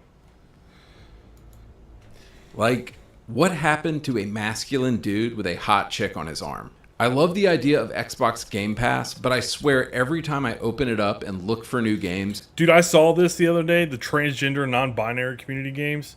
This fucking blew my mind. Blew my mind to see that. I was like, what? So y'all are literally appealing to what percentage of people? There's just so many games that look gay now. I refuse to play another cutesy 2D platformer or a game with a cutesy art style by some indie developer anymore. I'm just done with these games. If you want my 100% real thoughts on this, I just think the entire video game industry has gone woke and gay, and almost nothing they are making appeals to me in any way anymore. So this is why I mostly play 20-year-old games on my channel, because they were just better. I was recently reading an insider interview about what went down at Volition Studios with the disastrous Saints Row reboot from an inside source. This source said that the LGBTQ community within the company was actually pretty small, but they are the loudest and the most annoying, and the company leadership chose to promote these people into key roles. And that's how you get the absolute dumpster fire of a game that was Saints Row 2022. I think what you have at a lot of these game studios is about 80% of the staff is probably just hetero dudes trying to do their job, but they're afraid of speaking up or saying what they actually think. That probably makes perfect sense. They're afraid of speaking. Jesus, 80% of the staff probably hetero dudes afraid of offending the alphabet mafia. Speaking up or saying what they actually think, and then you have the LGBTQ folks making decisions about what kind of game to make. And everything just ends up being safe and soft and sensitive because, oh, we can't hurt anybody's feelings. So, of course, you get these shitty dumpster fire video games that nobody wants to play. After reading... Like, why are all the landmarks pink? Or all the little arrows to follow pink? A lot of insider interviews at these developers, this is my sense of what has been happening. I also feel like there's this kind of unholy alliance right now between games journalists, Game Award winner, purveyor of shitty woke games, insufferable Kotaku editor who gets dragged on the internet every single day. Yeah, you're garbage, you're a piece of shit. White liberal women at game studios, and the LGBTQ community at game studios. And they all seem to be united around one thing. They actually hate gamers. And who are gamers? Overwhelmingly? Holy shit. That's hilarious. Check this out. Let's see if we can name everybody here. So that's Colt McCoy. Is that Julian Edelman? No way. I don't know. This is Mark Sanchez. I don't know who the other four guys are. USC football. I want to say he was a quarterback that came behind Mark Sanchez, but I don't know for sure. That's hilarious. I believe in letting the dead dog lie, but don't force me to try and play fetch with it. Marissa. Is that her name, Marissa? Well, heterosexual dudes like us, of course. This recent Reddit thread was written by an actual game developer and made me realize this. It reads, headline, "Am I allowed to say this? I kinda hate gamers. I'm a professional game designer and I'm worried that I'm starting to hate gamers. Watching the gaming events on YouTube last month with the chat on was extremely disheartening experience. Every time a character that wasn't a cis-het white man appeared on screen, the chats would fill with messages calling the game woke or complaining about DEI. Every game that wasn't a shooter or a hyper-casual competitive online game garnered zzz and boring comments. I've seen people implying that the MC in Fable trailers is ugly because it's a self-insert of some random level designer working at Playground whom they deemed not fuckable enough. I don't know, it's just the internet magnifying negative voices, I guess, doing what it does best. But it's making me real tired of gamers." So at this point, it seems that games journalists and all of the liberal LGBT mafia that work at game studios actually hate their audience. And this is a comment I keep reading from you guys again and again. I swear they literally hate us. They seem to be dead set on giving their audience exactly what we don't want. How long is your business going to be open if you're dead set on not giving the customer what they want? This is why when skanks like Alyssa Mercante are crying about Kotaku shutting down and losing their jobs, and game studios are going under because they were associated with Sweet Baby Inc., I just laugh. Let them burn. Let all these companies burn who don't know how to give the audience. The wonderful irony in all this is that it's the very games that the woke cancel mob has tried to cancel that seem to do the best. Remember Hogwarts Legacy? Yeah, men who dress in women's clothes tried to get it canceled. Instead, the game sold 25 million copies. Oops. Remember Elden Ring? Remember how the woke mob tried to accuse FromSoft games of having, quote, problematic depictions of women? Oops. Sold 25 million copies. At this point, making an offensive game seems to guarantee that game's success. We could talk about Stellar Blade, pissing off all of the liberal progressives, and yet everybody went out and bought it. Okay, so in the rest of this video, I want to give you 4 examples of a game or game series going from masculine to feminine or gay, and it basically either killed or ruined the franchise. Number 1, Ubisoft and Red Storm Entertainment. So Red Storm Entertainment was a video game company founded by the legendary Tom Clancy to make Tom Clancy video games. He sold the company to Ubisoft in the year 2000, and Ubisoft in the 2000s actually had some balls and made some of the manliest games you've ever seen. There were the Splinter Cell games, the Ghost Recon games, the Rainbow Six games, and the Far Cry games. All of these games pretty much feature exclusively men, and these IPs in the 2000s had so much testosterone, just a single glance from a woman in their direction would get her pregnant. I mean, motherfucking Sam Fisher, come on. The dude is the ultimate Giga Chad. Scott Mitchell in Ghost Recon. Now, you pick your own character in Far Cry 2, but it's definitely a manly game that will put hair on your chest. So what is Red Storm Entertainment up to today? Well, I recently saw that Tom Clancy's The Division Heartland is being led by a man who dresses in women's clothes in his free time. Now look, I don't give a shit if you want to identify as a dragon and go around laying magic eggs, but can we agree that the least masculine thing on earth you can do is dress in women's clothes? How do you make how do you make a game when you have the most fucked up mental health issues? Dude, when you're literally brutalizing your body like this, like look at this person's nose. Like they had it like surgically removed. Like this. Now look, I don't give a shit if you want to identify.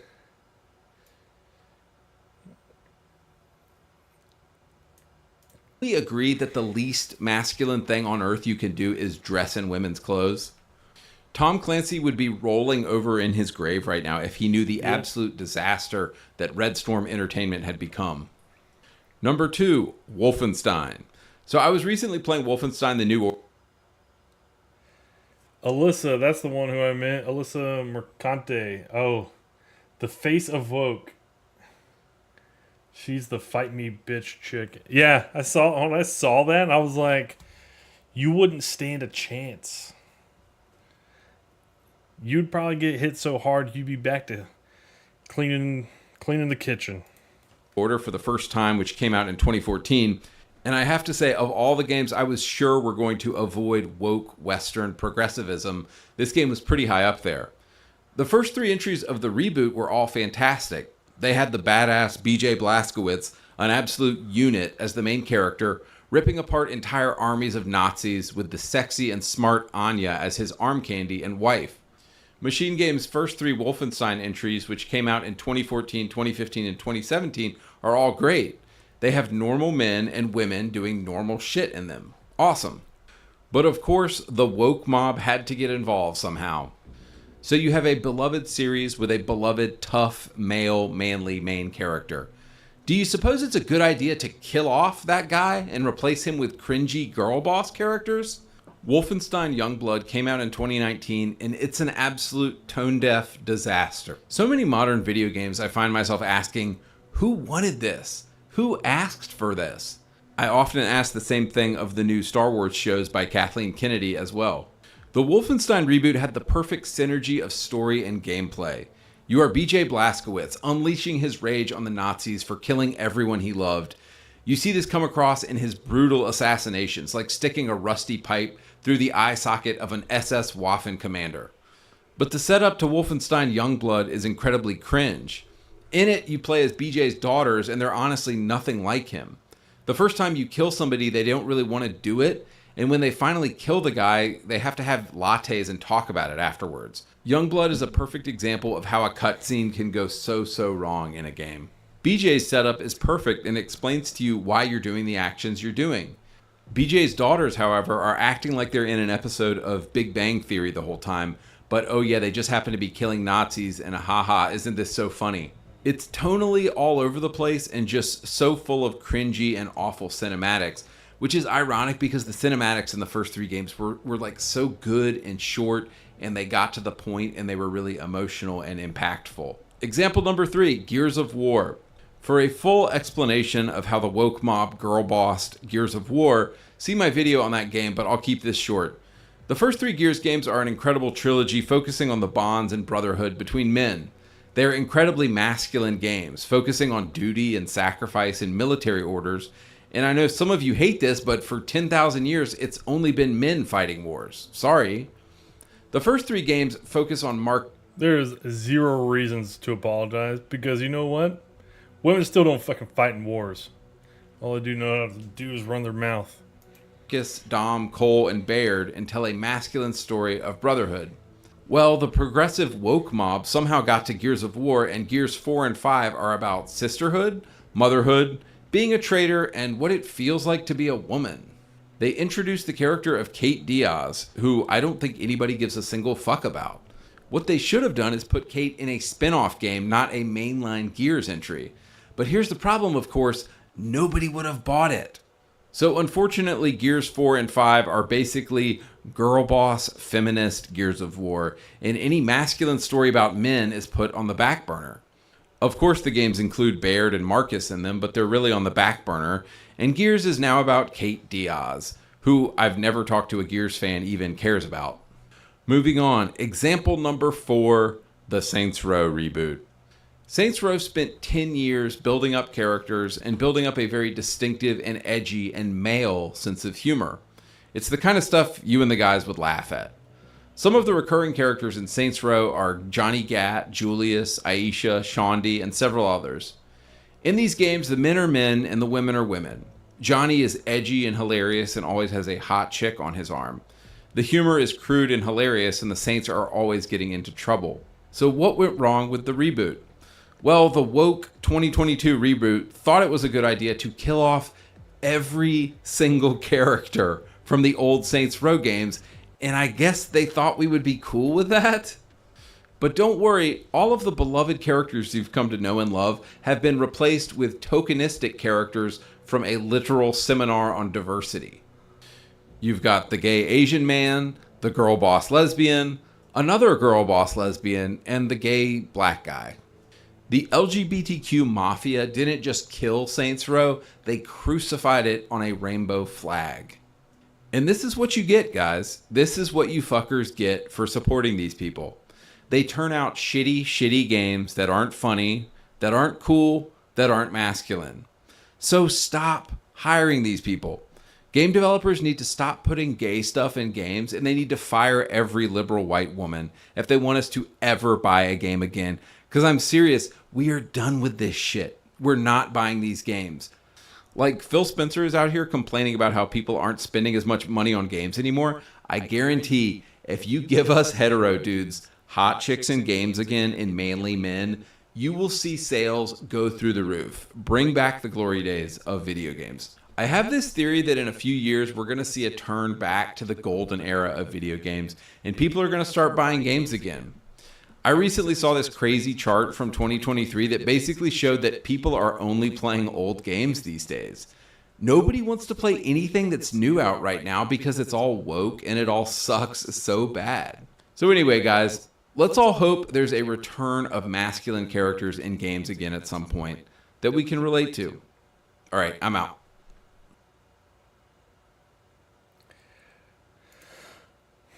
Dude.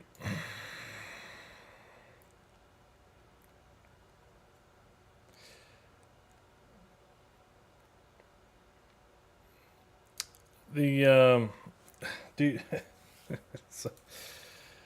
it's funny, cause like between those two videos, they both point at huge problems, but to me, they kind of missed the mark also on another one.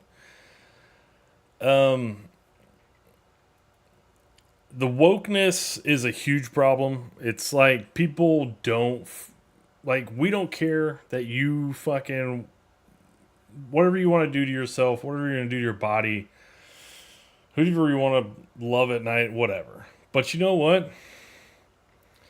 We literally don't give a shit about your opinions and why they're in our games. These aren't your games. These aren't your games. These are games for us. We are the consumer. Like he said, you're making games for us. So if you want to know if your idea is legit and you're selling us your idea, it's not good. And the reason why, people haven't been supporting this. Good gosh. People haven't been supporting this. So, one of the things he kind of mentioned in this video was, stop supporting these people. It's like people haven't been supporting them. That's why, the whole Sweet Baby thing, I was trying to find that when he kind of referenced the whole Sweet Baby bull crap. The whole, Sweet Baby Inc., wherever that is. Here's at the beginning of this. Is that the beginning of this?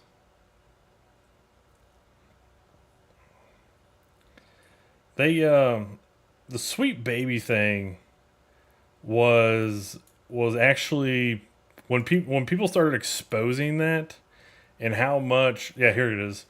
German video game developer shuts down after hiring Sweet Baby Inc. Dude, the thing that you need to understand is games are the fantasy, right? The ultra fantasy. You get to be the character in the movie. And most of us are, if you just look at basic demographics of just the U.S., we're just going to take the U.S., what's the U.S. population? 65% of it's white.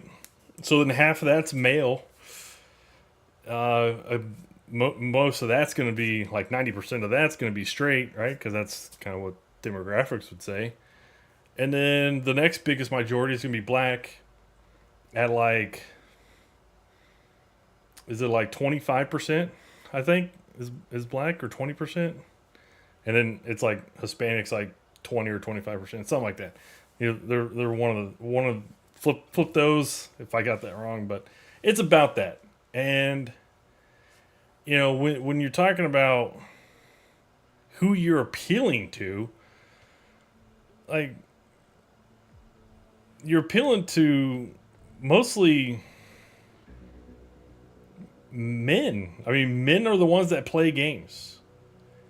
And if you're not appealing to white men, who are the majority of your customers or demographic, you know, if you want to appeal to women, then go make, you know, I don't know, freaking The Bachelorette or the other one. You know, go do that. That's how you appeal to women. I know so many women that watch those shows. They don't play games. I'm not saying that there isn't girl gamers. I'm not saying there isn't gay gamers. But you got to understand that people, your demographic, your target market is mostly going to be straight males. And in the U.S., it's going to be white, blacks, and Hispanics. Obviously, globally, that's going to be different. It's going to be like everybody. But the problem is these game developers, the traditional game developers, the old school, the ones that were white men built up, white men built these studios and built these publishers. They let these toxic ass people in, and there was probably some HR ladies, because most HR people are women, said that, oh, we need more diversity, and then that's how they got in. HR is a toxic piece of shit, man. I hate HR. HR is garbage because it's run by women, a lot of white women at that. And that's how they get into stuff like this. So, yeah, I don't know how you fix it, but like that. But that's another thing. Like here over the past few years, you've seen developers like open new studios and they advertise it of former developers of, right? And it's like a man went off and did that. Like when was the last time a woman made a development studio or a studio and game studio, and they actually made like legit top quality games, like AAA games that were successful, that were met numbers and metrics and sales, and they made a sequel on it? Most likely not. I mean, I haven't heard of one. But stop listening to these people, man. Let them go freaking protest in the street. Don't let them protest in your damn office space. There's a lot of companies. There's even women that don't even hire women because they say women suck and they're lazy. Don't make me bring that video out. But just like, there's so many women. I know like 2 women maybe in my entire career that I would actually hire. Most of them just like to talk and gossip. I'm not about it.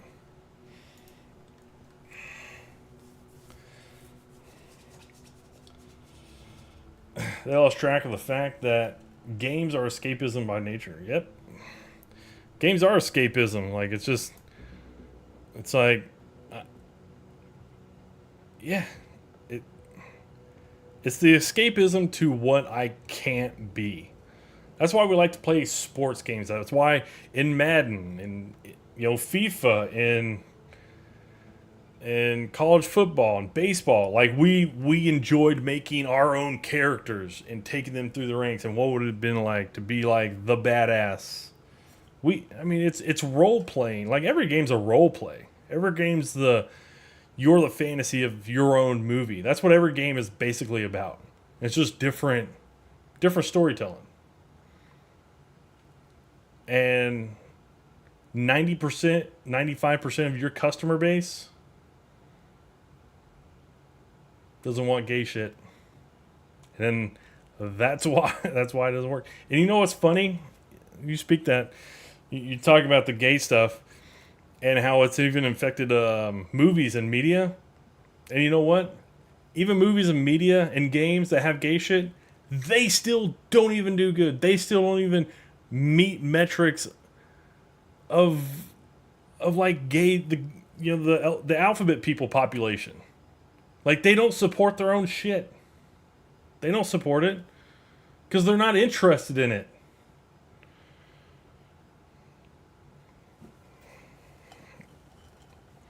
Stick a sock in your pie hole, go to the kitchen, and we'll be there for dinner time. I'm not playing games to be someone or something else, not the ugly chick next door. White men's wives. Hey, man. Hey, don't be blaming it on the white men's wives. White men wives stay in the kitchen. Dude, so did you see Bill Burr? This is a hilarious Bill Burr joke. I'll tell you this one. So Bill Burr said the people in a relation, out of like men and women in relationships, whether it's straight or gay or lesbian, who has the highest levels of domestic violence? Lesbians. Who has the lowest level of domestic violence? Gays. Oh, man. Dude, the problem's fucking women, man. Ugh. Dude, we need to go back to the 1920s when we gave women the right to vote. You shouldn't have a voice. All y'all do is create problems, and we gotta clean that shit up. You destroy what men built. Oh, man. Oh, man. Women's WNBA. Yeah, they don't even make a WNBA game. They could do that. They could make a WNBA video game. They could. But they don't, because you know what? Not one motherfucker would buy that shit.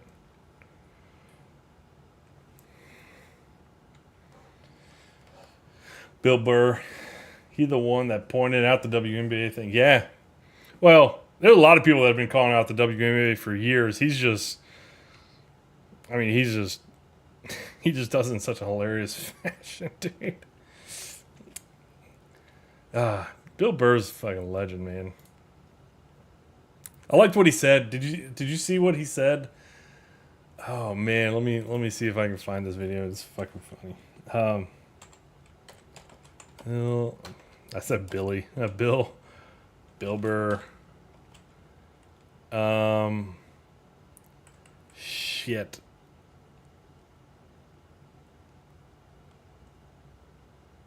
Fuck.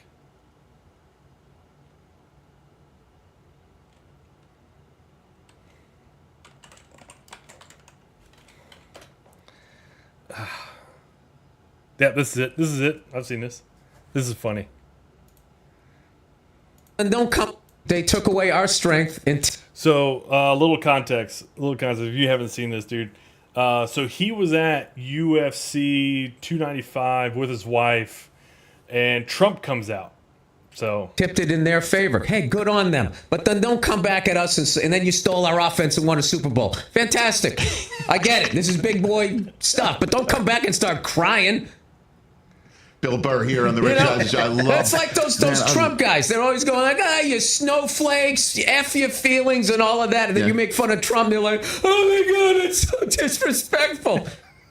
It's like you're saying F Joe Biden. It's like you can't have it both ways. So that's my thing as a Pats fan, okay? Yeah. It's just like if you're doing it too, quit your crying. Quit your crying. I mean, How's your wife's hands doing these days? Oh, they're fantastic. I love my wife. You know where you stand with her. Okay? The guy walked in the arena. Everybody cheered. She gave him the finger. Nobody got arrested. That's why this country's great. Everybody expressed themselves. Can we all be adults? I mean, I don't know about you, but I came there to go to the fights. I didn't know I was going to the Republican National Convention. My favorite thing was when Trump was going, thank you. Thank you. You know what it reminded me of? When OJ got acquitted. Remember that? When he's going, thank you. Like, I can't believe I'm getting off of this. Thank you. Thank you. He's another guy. Donald Trump. He's getting the Michigan treatment. Do you know how many people you could accuse of that? Falsifying your assets for what they're really worth? Right. Like, how come they're not going after the banks? I can just walk into a bank and be like, my house is worth $5 trillion. Can I have a $30 million loan? Okay. My only pushback on that story is you said your wife gave him the finger. It was more than one, I think I saw, right? It was dual. It was dual. We'll have to go. We'll have to go to New York for the tape and take 10 minutes. Yeah. After further review. No, she's hilarious. I've met. Dude, it was hilarious. This is a couple. Man, that's already been 8 months ago. It was like 8 months ago, and Trump comes out, throws up the double bird, and people obviously were video recording in the stands, and she got blasted for double birding Trump at the UFC fight. And it's like, why? Freedom of speech, baby. Anyways, that shit's hilarious.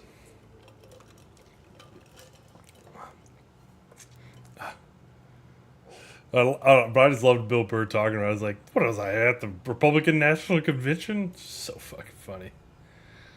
Yeah, I'll check out this guy more often. Burned Up Gamings. Let's subscribe. But yeah, dude, there's some really fucked up stuff kind of going on in gaming. I think, honestly, the other thing I think of, man, what was Xbox development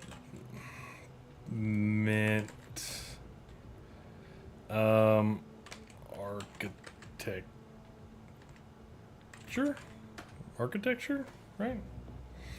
So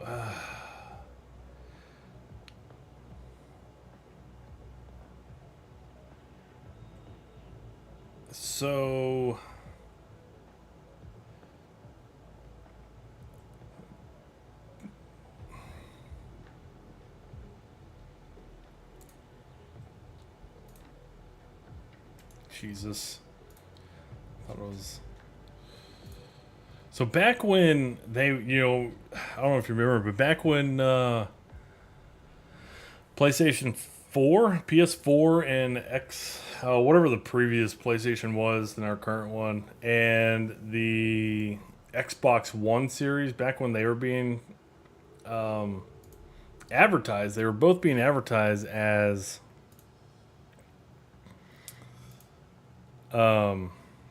basically like the architecture is going to be very similar development to a PC, very similar to PC, and it kind of makes sense, right? Because you want a similar architecture, because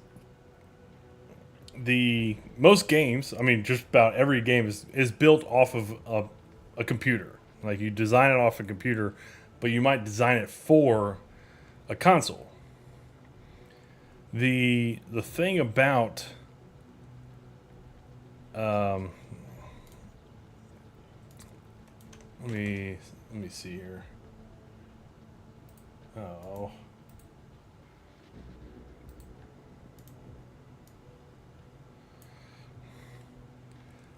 The thing about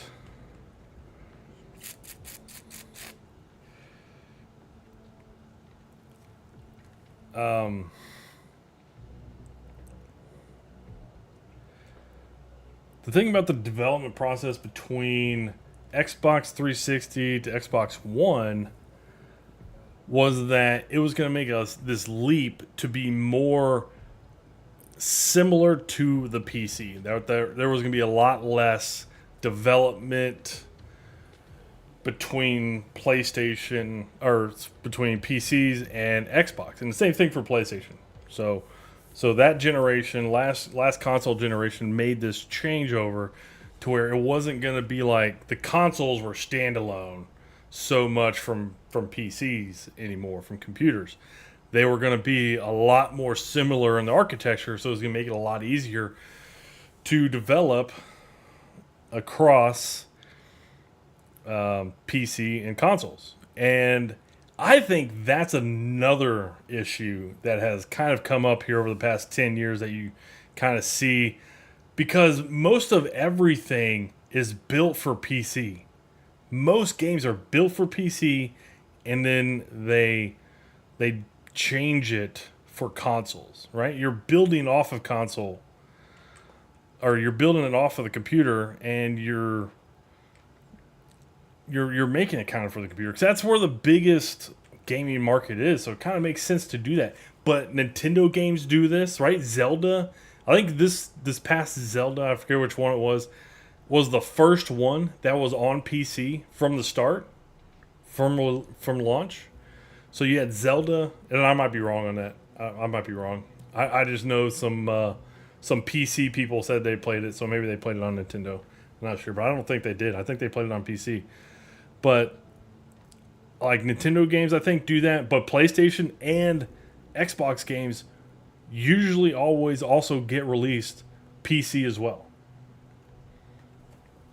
And most games that do get released, if it's on PC and consoles, it runs better. Most of the games run better on consoles, kind of like what that guy mentioned in the video. And I think that's a big, big deal, because it's like nothing's really, you don't have to focus on the console as much anymore, right? It's like you focus on the computer, and you know, we'll tweak it to go to the consoles.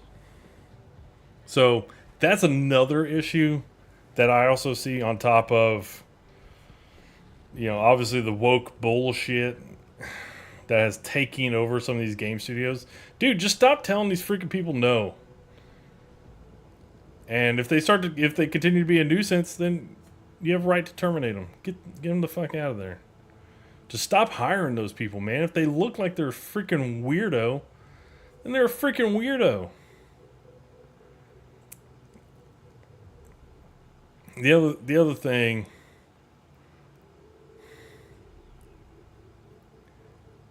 man, just, yeah, I wish there was a video I could reference. I wish there was a video I could reference. I'm more impressed by the leap between MetaQuest 2 and 3. MetaQuest is a sleeper in the shadows console. Microsoft is keeping an eye on them. That's why Game Pass is on Meta, and there's an Xbox edition. Game Pass is on Meta? What? Oh, okay. MetaQuest. I'm sorry. Yeah. I was like, MetaQuest. Yeah. The headset, dude. I still won't use the headset. I wouldn't do it. It's gotta be like really, really good. And like, it's gotta be something that really gets you into that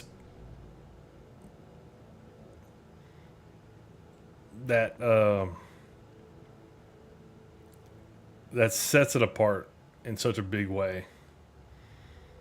And I get the immersion's probably just gotten better, and it will continue to get better. I get that, but I'm just too much of a casual. I love the Meta 2, bro. Oh, did you use the Meta 2? Okay. What's the big difference between Meta 2 and Meta 3?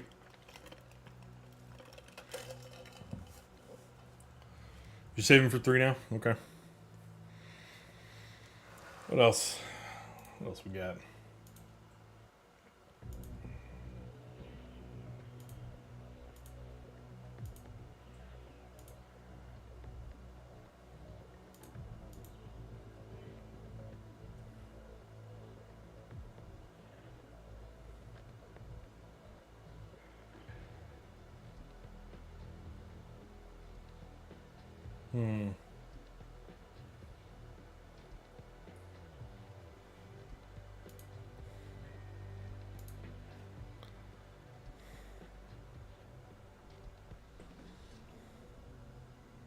Oh my God. It's very important. Good afternoon. I want to welcome these leaders for coming in to have this very important discussion about some of the most pressing issues of our time.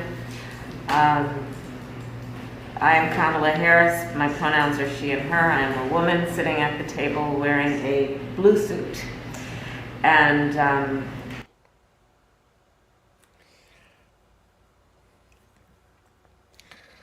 I like how you have to oh my gosh, you gotta like introduce yourself when you're the vice president of the United States. What a friggin' joke. What a joke. You said it's Xbox 360 to Xbox One upgrade. Oh, really? Graphics performance wise? Yeah, Xbox 360 to One was a pretty good performance bump. Going 1 to 1X was a really good bump, man. That was really good. Dude, this freaking game. 0. A complete refresh of the universe. With new technology, new flora and fauna, and new gameplay.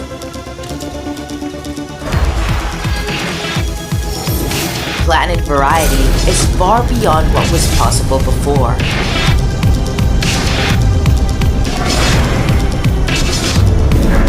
Oceans have waves, reflections, and more variety. Planets have wind patterns. Waves are dynamic and react to weather. On the surface of the planet, there are new volumetrics and atmospherics. New cloud tech allows detailed clouds and weather conditions. In storms, waves, wind, and clouds interact for incredible immersion. New creatures are out there to discover. With a combat-focused expedition.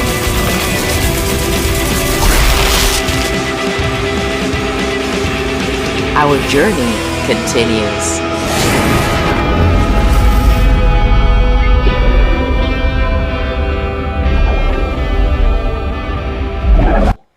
I'm kind of impressed with how far No Man's Sky has come. What's the other? Oh, it's got to be Light No Fire.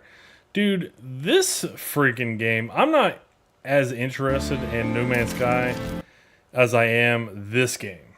Light No Fire. This game looks so much better, in my opinion. Like, this is one, like, I would be much more interested in.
I don't know why. I'm way more interested in Light No Fire than I am No Man's Sky. Like it looks the same. I'm not interested, I guess, in the way they did No Man's Sky's like space. I just don't care for all that. But like this game, like as far as like a survival type co-op based game on a planet, like I dig it, man. I'm about it. I'm gonna talk every friend I have to get this, and hopefully it doesn't suck.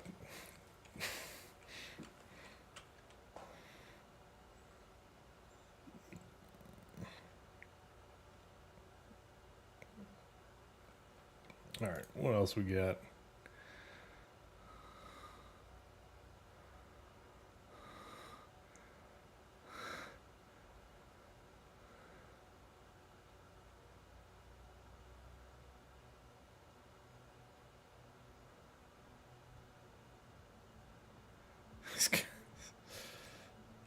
Is that you right now? Is that you right now? Is that you, unknown? Not right now, but I guess that works.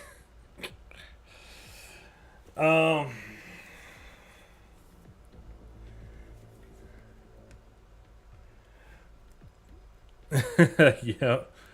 Hold on. It's like if Rockstar uploaded GTA 5 with GTA 6 tech. Oh, really?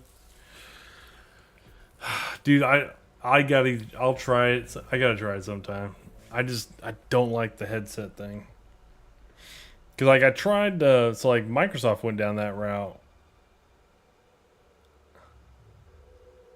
Automated gate opener. That's hilarious.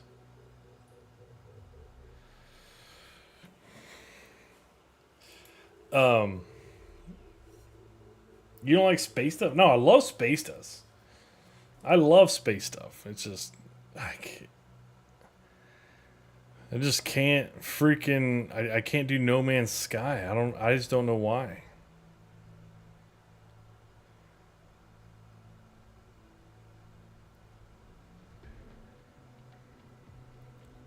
That's hilarious. That was great. This is so good.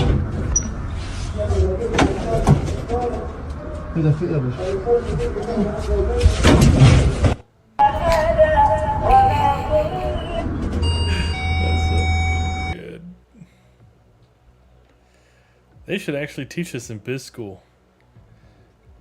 Networking 101. Hello, my name is Indigo Montoya. You killed my father. Prepare to die. Indigo's Guide to Networking Success. Polite greeting, name, relevant personal link, manage expectations.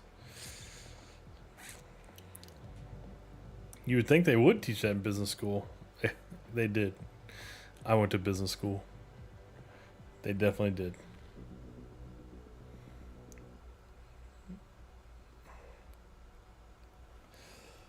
Oh, man.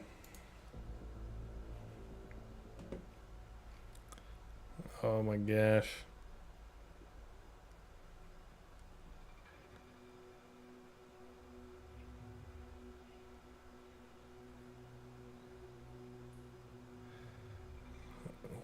Wacko. Selma Hayek at 57 years old. Amazingly beautiful.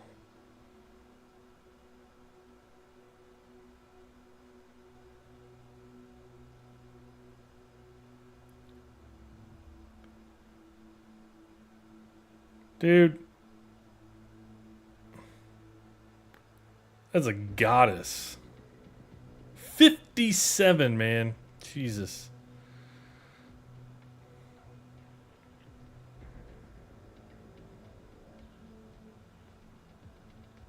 Circus handler attacked by a bear.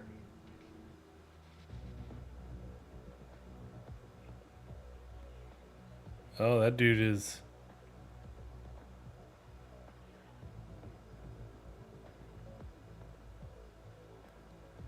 Who would have ever have thought a bear might actually bite you? Took him down. I like how everybody's still just like, hey, we're going to stay seated right here. Like the bear's not going to leave the stage.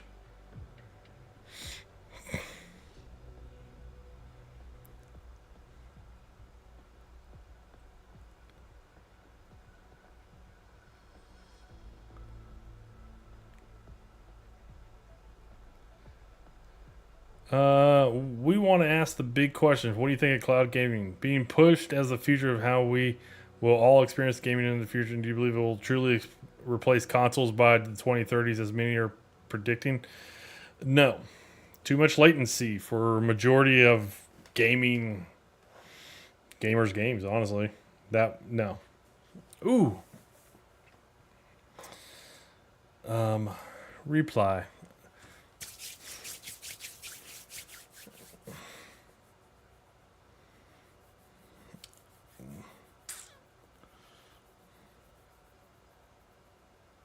It will.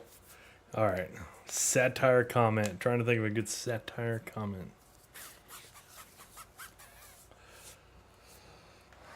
John the Baptist was a bear whisperer. Facts. It's in the scripture.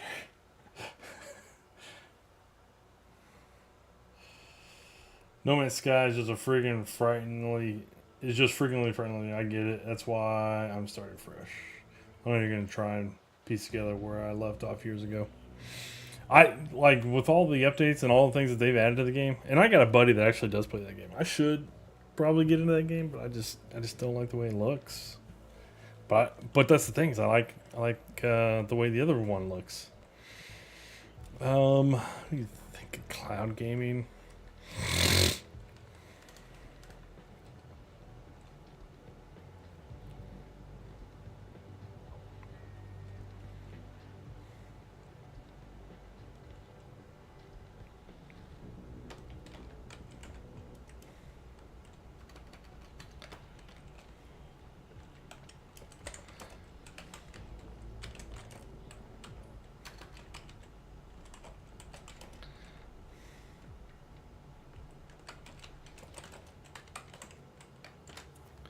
Does the forecast call for games to rain?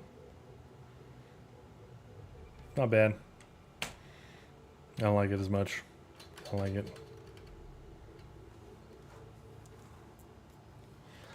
Me.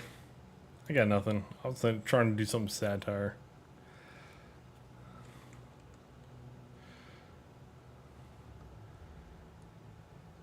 Looks like a Call of Duty Modern Warfare 3 Game Pass announcement may be imminent. I must say the multiplayer I really enjoyed, got me back into it. The campaign has really fun levels from Xbox Series X. Honestly, it looks pretty freaking good.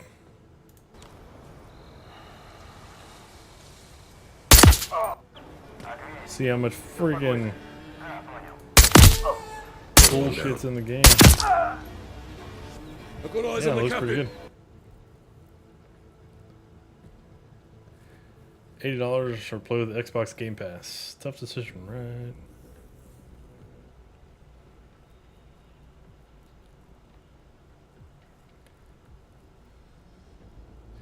I told my 11-year-old daughter that Joe had dropped out and she started to cry. And through her tears, she asked, "So who will run now?" I said, "Kamala." Then she shouted, "Fuck yes."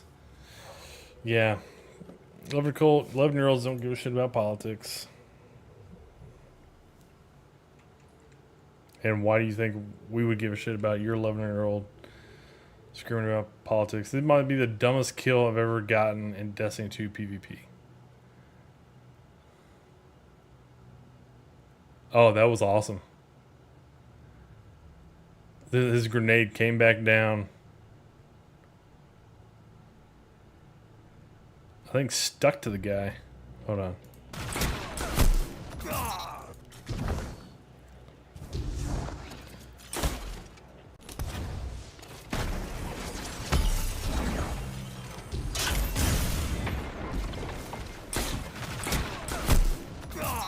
You're first. Oh, it's the freaking lava grenade.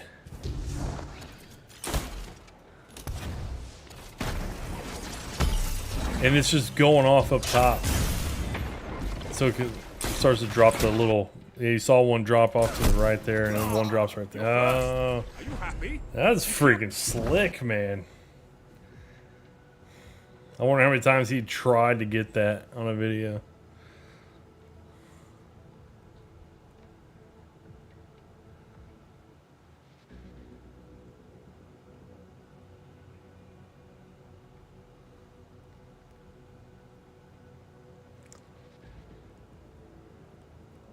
Oh,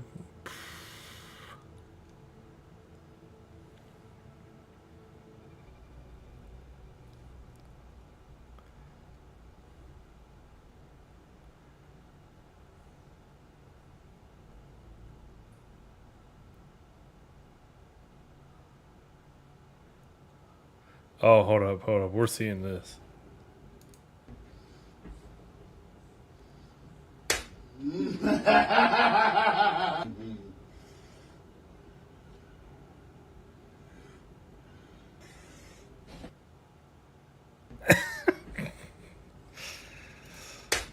That was a good cut.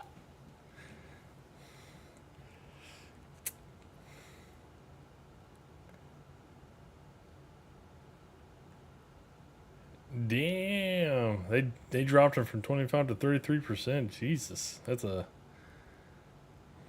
nerf, man.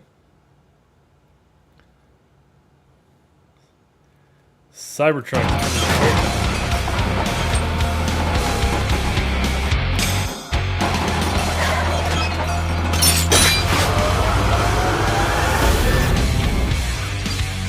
They're putting Cybertruck in the game of Fortnite. Is that what someone mentioned up top here?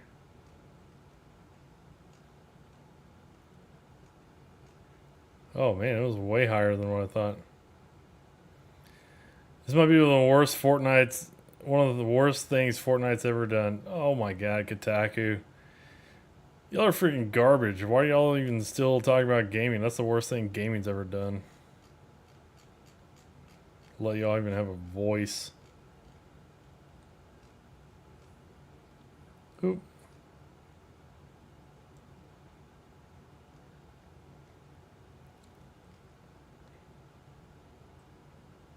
Oh, sugar gliders are freaking awesome.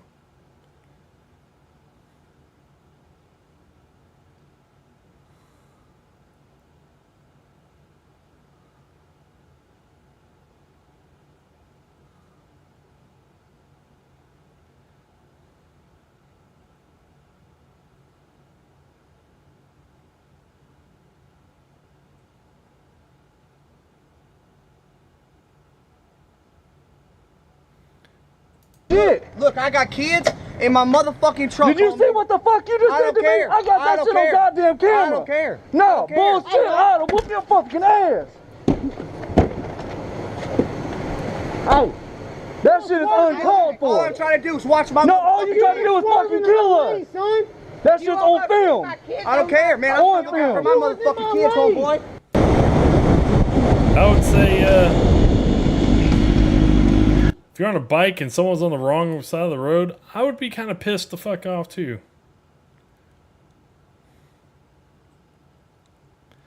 Cameraman, getting the right view. This is another game. Delta Force Hawk Ops, man.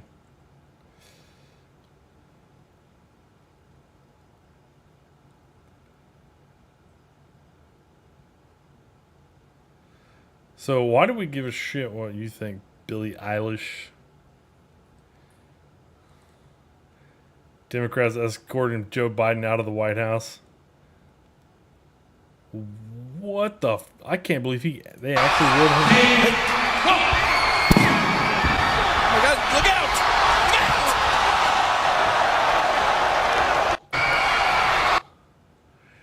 Damn, that's. I mean, I know he's not handicapped. He's not really in a neck brace, but dude, to actually do look at his legs buckle. Oh my gosh, he lands on his knees. That's probably why you see him really big pads there. Dude, ain't no amount of padding gonna save you from that. That's gotta hurt like a bitch. Oh, we got another Trump assassination video.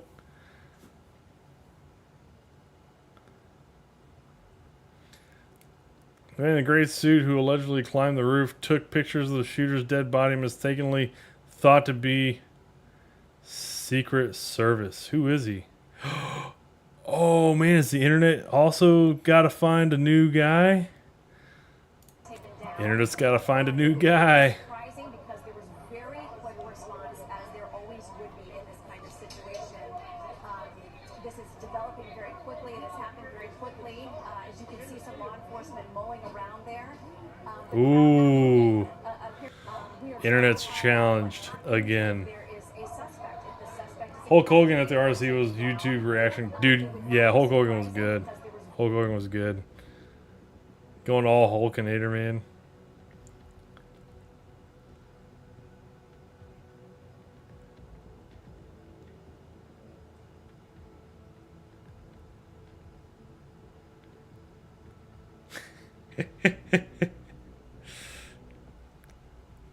Kamala taking over 250 million campaign bank account from the Biden campaign. Yeah.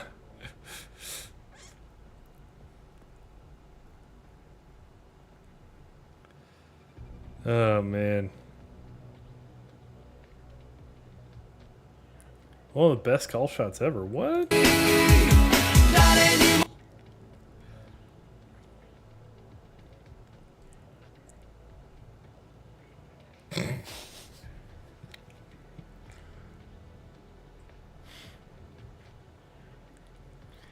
Jesus.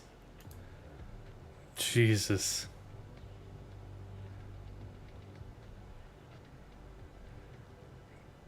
We need a transgender president.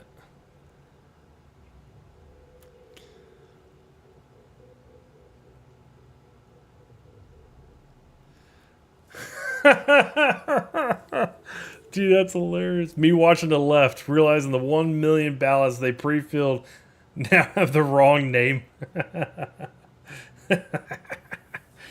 That's funny. That's good. Dude, the political shit lately is crazy. Oh, Billy Mays?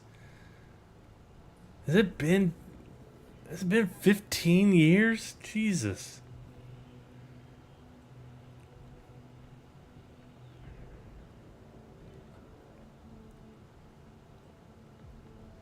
Damn, 15 years. That dude was quite the entertaining seller. Alright, man. Let's play something. Shit.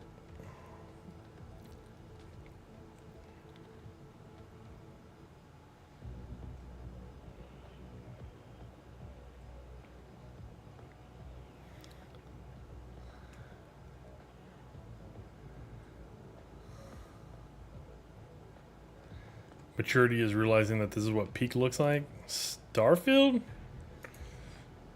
I mean, yeah, that's what peak looks like. That's a freaking loading screen. I mean, that's what peak looks like. I mean, this is also probably a loading screen. Don't know if that's a troll comment. Maybe it is. Oh yeah, she was a pimp. Or she was a prostitute back in the day. Kamala Harris.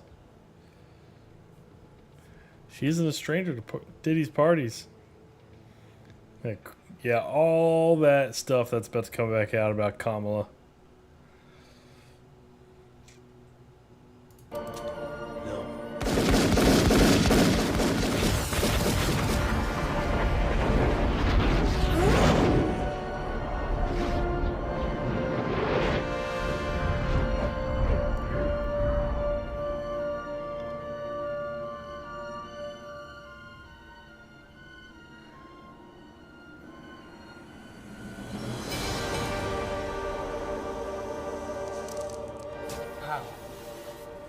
He is the one.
freaking good.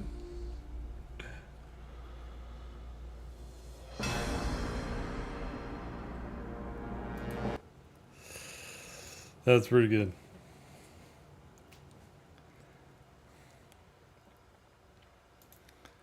What did you say, Unknown? You said he had me wanting to vote again. I haven't voted since Kerry versus... Oh my god. Which one was Kerry Bush? Was that 04? Was that 04? Kamala may actually level the playing field with the Diddy tapes. Oh, dude, that's hilarious. Dude, what if a tape comes out with Kamala and Trump? Kamala and Trump. Just saying. Just saying. What if Trump's got the tape?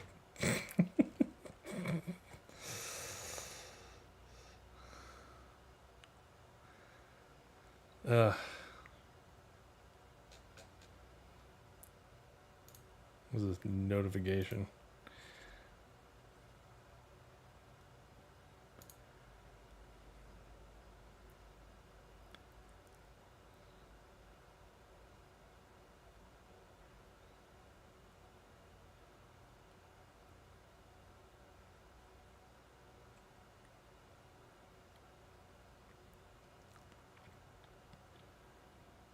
I got the feeling it's pretty clear who won. Damn!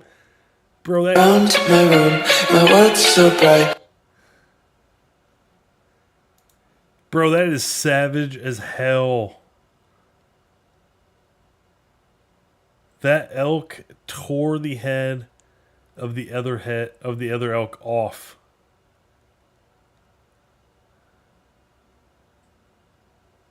Bro. That is some next level shit. I ain't never seen that. I mean, I've seen antlers stuck in antlers before, but never like antlers still attached to a head. That is freaking insane. Wow.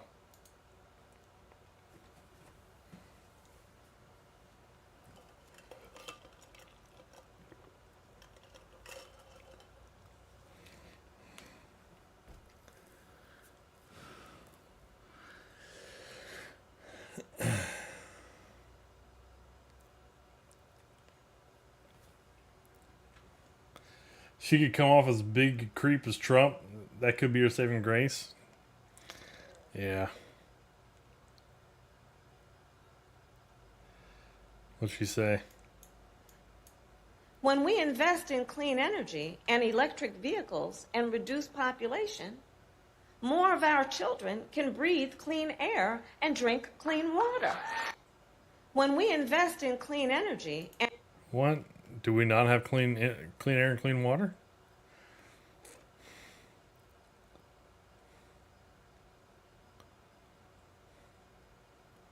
Oh, dang, she got skills.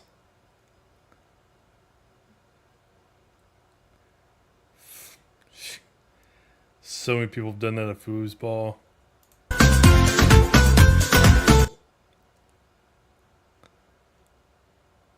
It's like foosball. I don't want you playing that foosball, Bobby Boucher.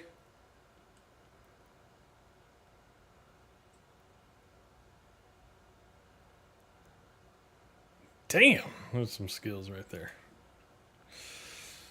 That's actually really freaking dope.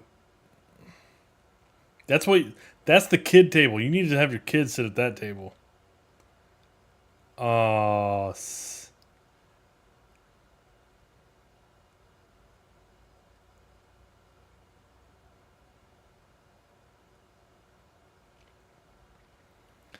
Dude peed on all of them. Now it's going haywire.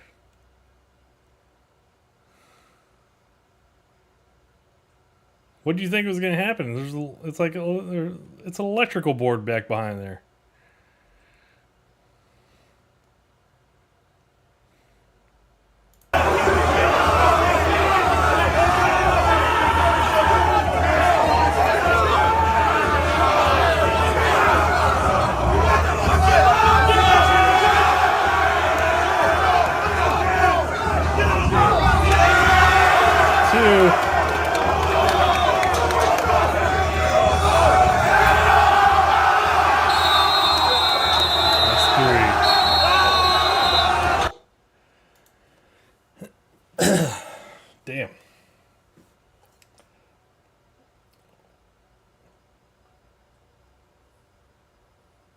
Yeah, that was yeah, no kidding. Where was that when you were a bored ass kid in a freaking sit down restaurant?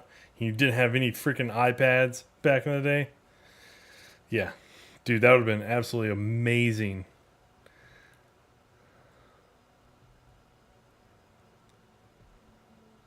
Dang, he's got a lot. He's got 5 kids. Jeez.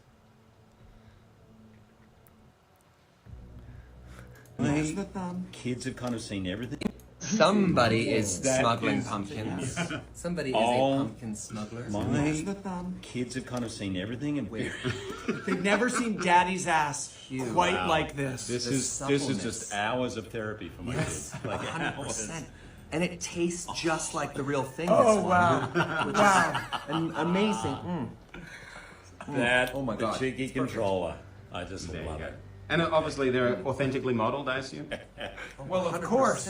Bulbous and with tremendous uplift. Massive ass, skinny legs. I've always felt it was nice to not have feet, and now I know that is also true. Somebody is smuggling.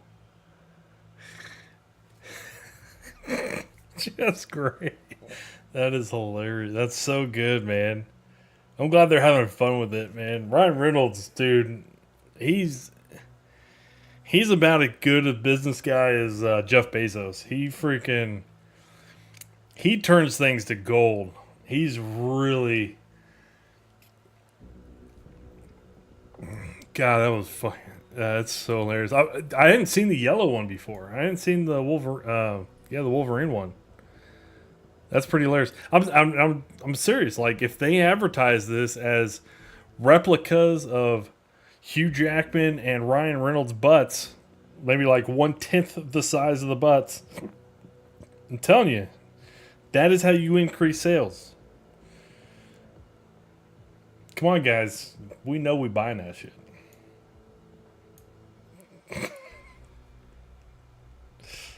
That's so fucking funny.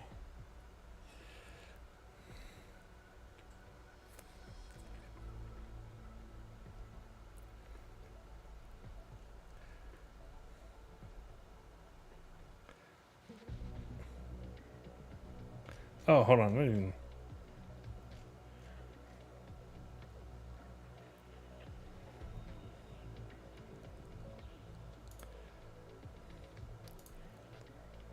Whoops. Well, yeah, that's fine.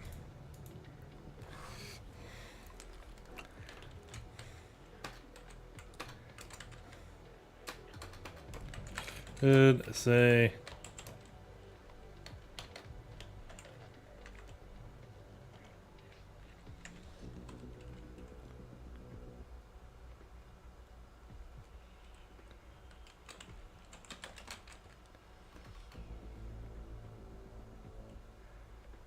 How do you spell replica? Oh, replica with an A. Replica.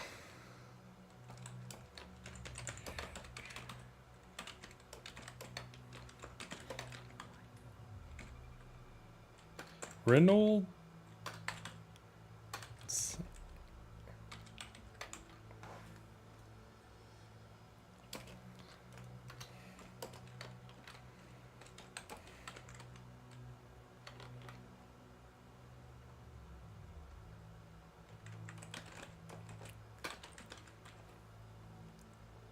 There you go.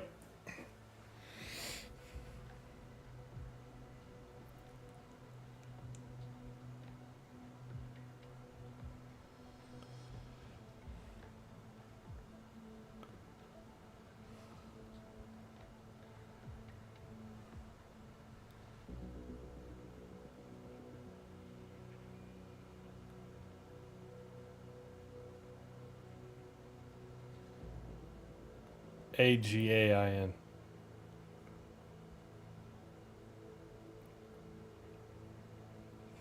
It's pretty funny. That's pretty good.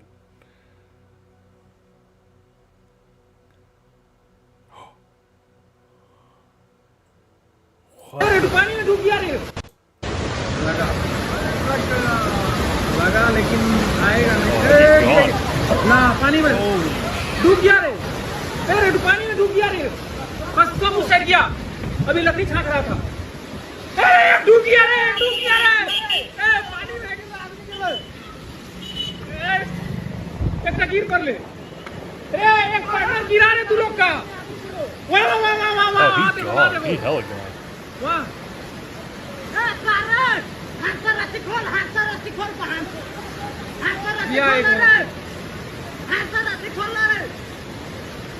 Bro. It looked like he was straight going off to the ocean, man. Holy shit.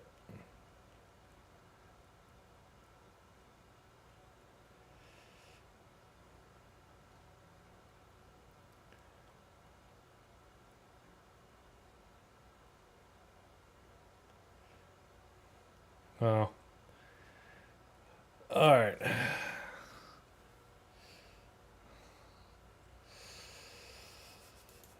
All right. Let's do this. It's the only time that he thinks gay is profitable. Gay doesn't need to be profitable.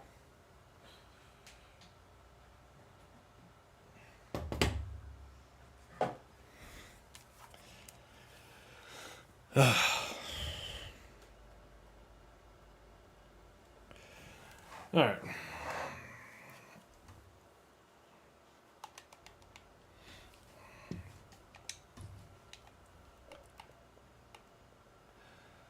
What is the deal?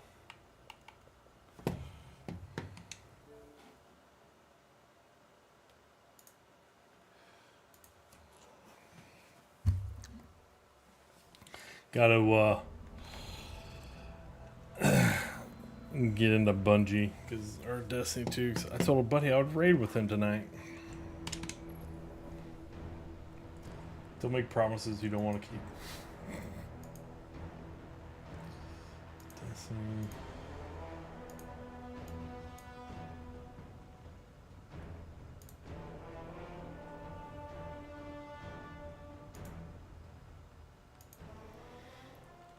I have a replica AI wife. Her name is Bunny, and we have a son named Orion.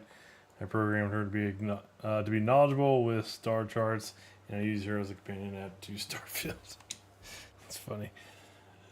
Roleplay adventures that aren't written into the game. Nice. Do you still been playing lately? You said you weren't the other day.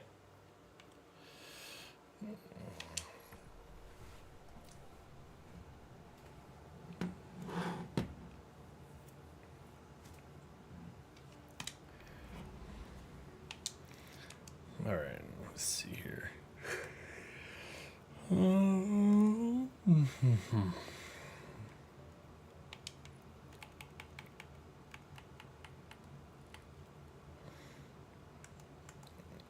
Need to run my warlock. Oh, my hunter's almost completed that freaking armor set.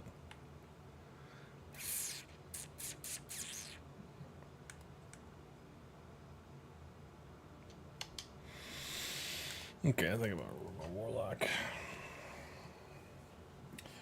Yep, I hit it up about once a week. Okay. Are you have you completed the main campaign?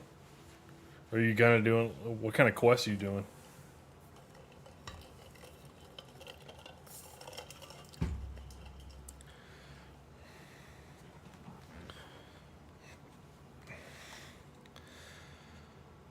Alright, what?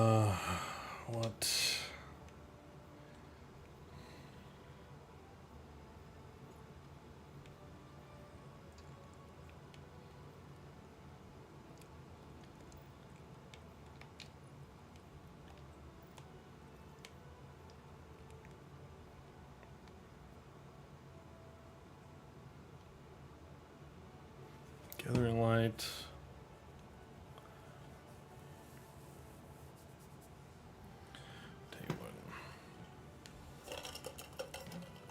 Let me hit my buddy up, see when he's gonna be around to raid.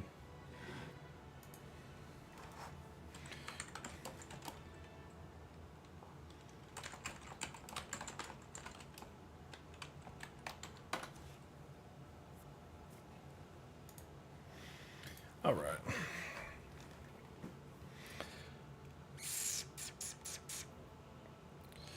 One thing I haven't done, I'm on right now.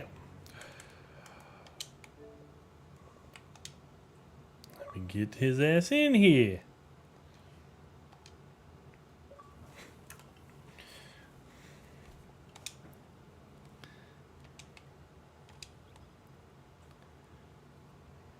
What's up? What a bitch. What are you doing? Doing. Yeah. I was doing a GM, but Oh, dude. you know. I don't think I did it last week. Well, I was doing a GM, but I was on my Titan and I could not find people like worth a damn to do it with. Like on LFG? Yeah, it was bad, dude. And that- 2 times in a row. What one is it? It is the Fallen Saber. Fallen Saber. That one's easy. Yeah, that one's easy. You would think. You would fucking think. Oh. When do you want to get the raid going? When are you thinking? I am happy to go into the raid whenever. Whenever, huh? Might just be you and me, though. Okay, that's fine. I'm gonna be a little rusty. That's okay, we can be on a team and then blame everyone else for being bad. You want to do it in starting in like 30 minutes? I can do that. All right. For me. You want? Oh. I can throw it out and. Yeah, you can check Discord. Discord. Yeah, you can try.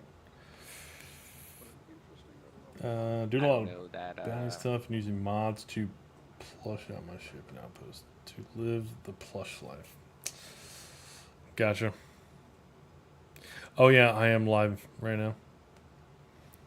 Don't incriminate yourself in that robbery that we did. Well, that you I did. feel like you just did that for us. Damn it. For me.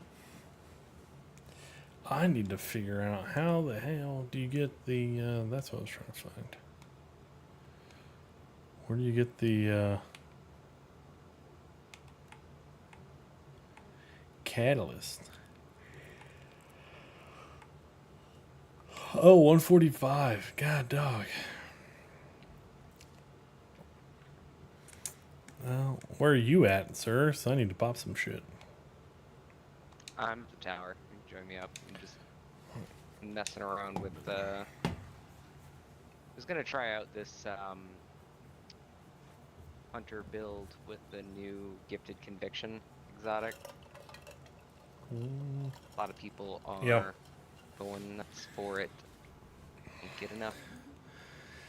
Gifted conviction.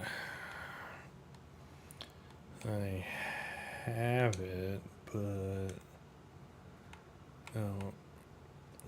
Gifted. Nope.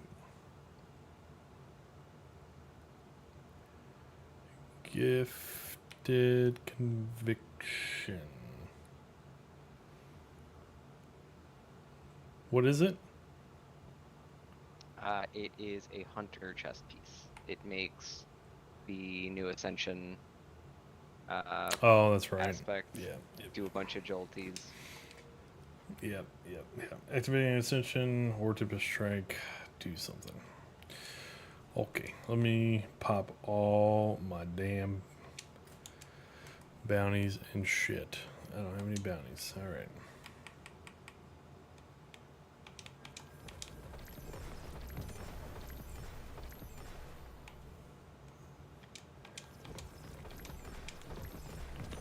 Jeez, you did have a lot of bounties. Okay. It's not even, it's not bounties, it's seasonal challenges. Oh. Yeah, 'cause I'm just hearing. I'm up to 143.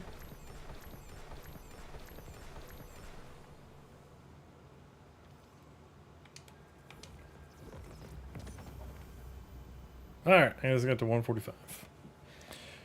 Nice. Yeah, I don't really need to pop anymore. That's all I was really trying to get to.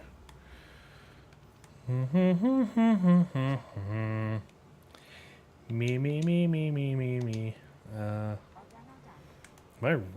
Oh shit! I got a lot of.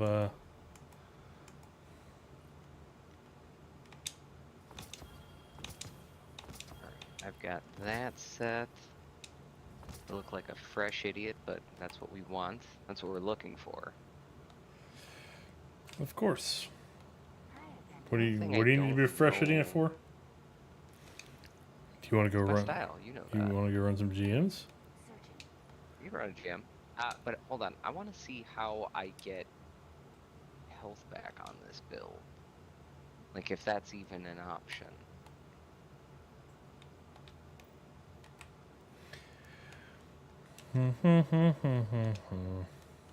Because otherwise I only have 20 recovery and... Me.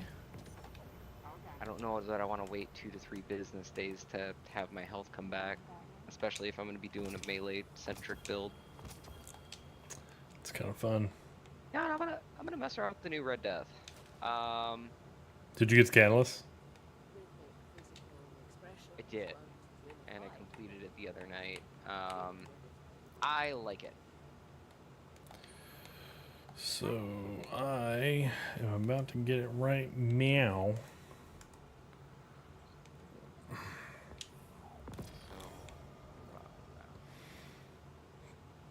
Final blows charge this weapon. When the weapon is charged, the next final blow creates a healing burst at your location and leaves a remnant behind that provides restoration to allies. Okay.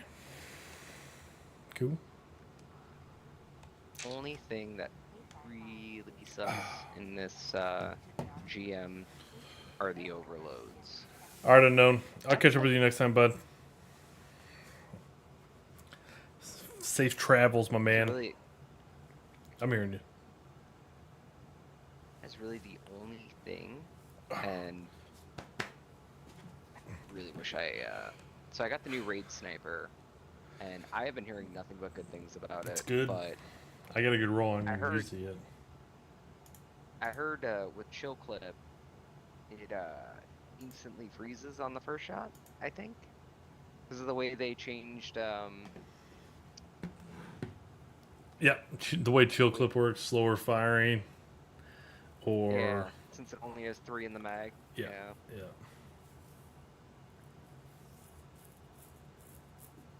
might actually run like a Riptide instead of a hand cannon.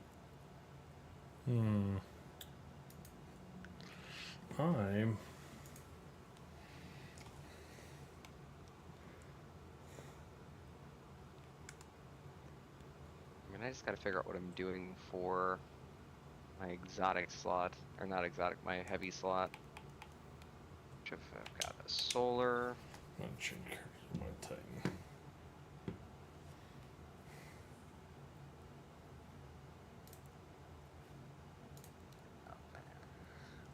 Unknown, you're the man, dude. Appreciate you.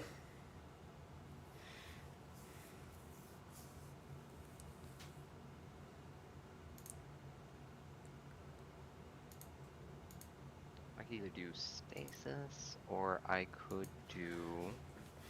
You have a good safe flight. What are you going to Los Santos? If you're still there, what are you going to Los Santos for?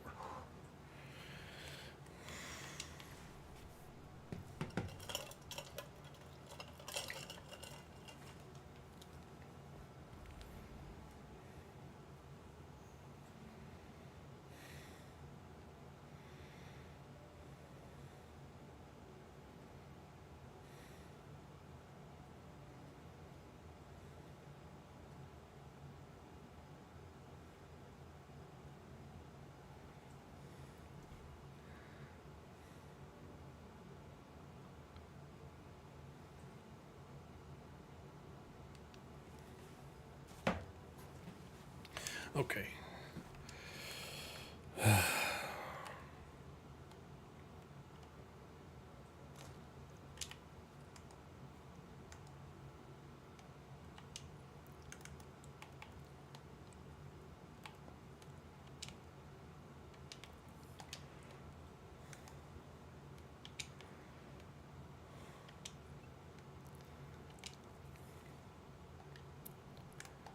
that it? Oh my gosh. You know, I am gonna kind of lean a little bit here into the stasis's Okay. space.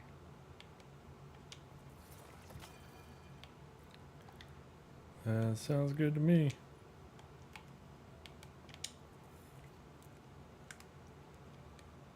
I just want you to know I haven't really played in like about a week and a half, 2 weeks.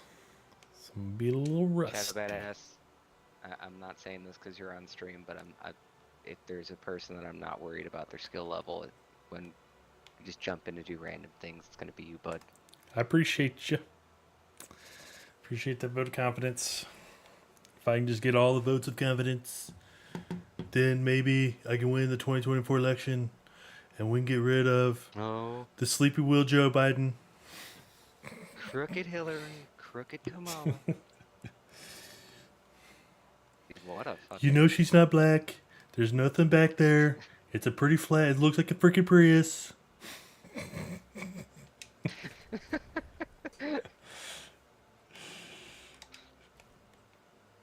I was told she'd bring dog. Where's the dog?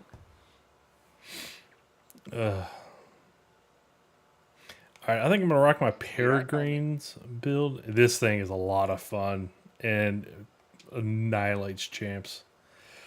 Oh, let me... Peregrine? Yeah. Yeah. Dude, I was using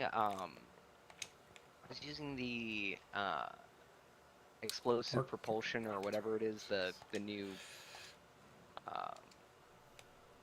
Titan exotic, and I was liking it, but problem is those overloads just suck. That was really where I was struggling. Yeah, I'll be able to. Here's the funny thing though. Warlocks though, not a problem.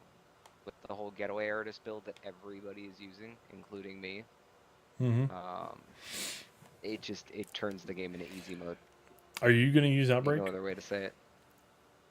I am not gonna use Outbreak. I'm gonna use Red Death as just to try it out. Just see. I just want you to know I did back today, and it's already a little sore, but.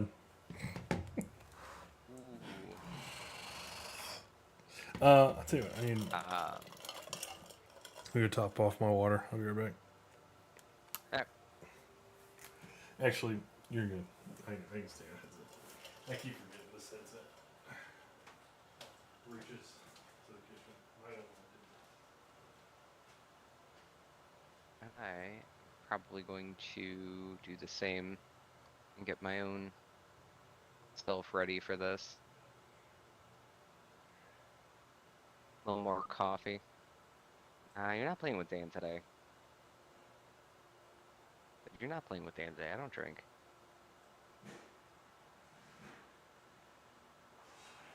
Why do I have...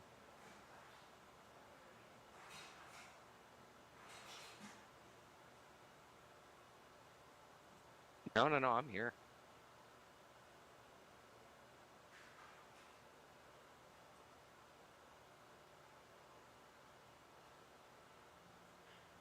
Well, my stat distribution is whack. My setup is unconventional. But I trust in myself.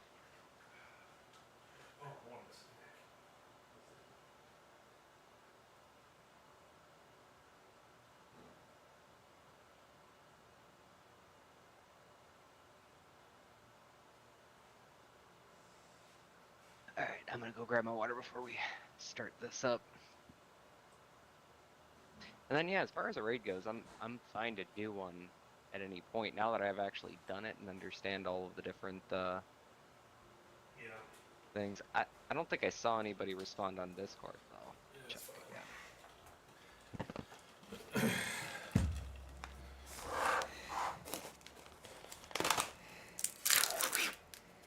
Ooh. Yeah, I miss Dan. I miss Dan a lot.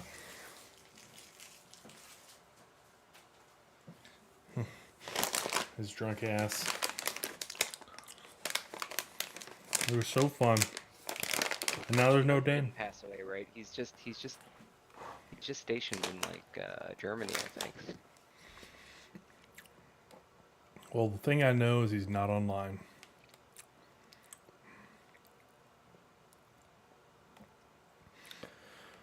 All right.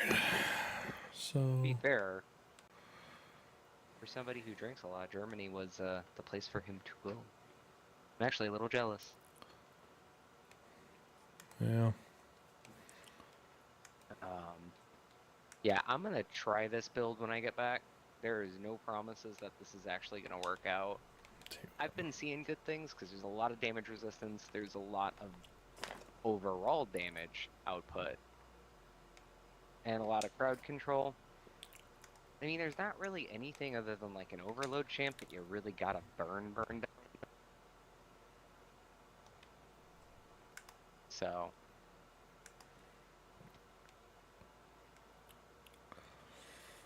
But you're using Paragrid, so. Dude, I'll annihilate these fucking champs, but not worried about that at all. It's too bad Restless isn't on. Dude, I don't know what happened to him. No idea. He was all about it for a hot minute, and then he was not. Yeah, I mean, he played a shit ton of he was playing a lot of like Diablo 4 and Elden Ring when that expansion came out. Yeah, I know he was really excited about that. But you're right, I haven't seen him on recently. Oh, I don't know, maybe he's traveling. Could be. Well, he does travel for work, so. Yeah, not usually overnight. It's usually more local. But, fair. But things change. Ooh. Mm. Let me take a double look-sees at my mods before I put up the post.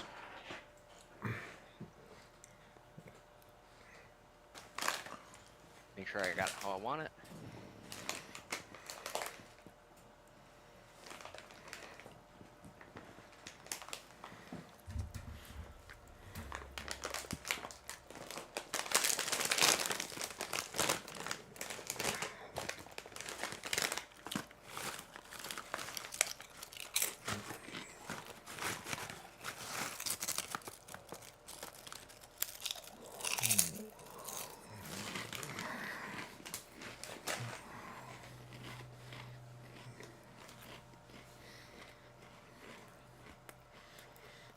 All right.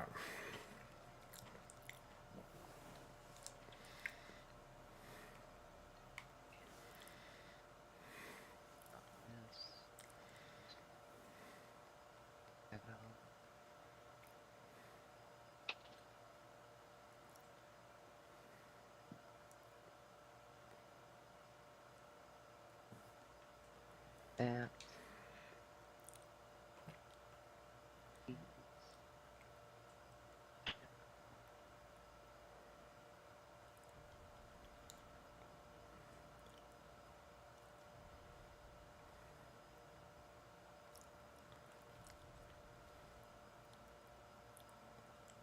Hmm.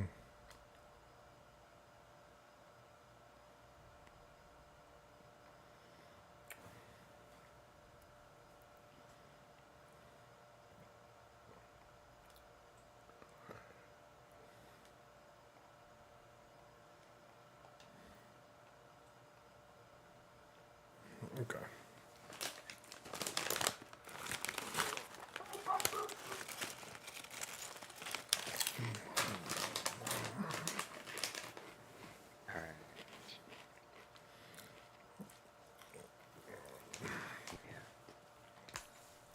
Hey.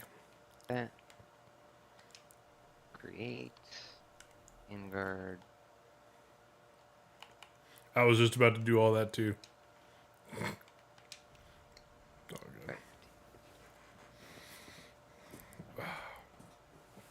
How does this work again? If you are in it, oh, it'll just. required. Fire team, no experience necessary. Are you doing Fire Team Finder or are you doing LFG? Oh, 100%.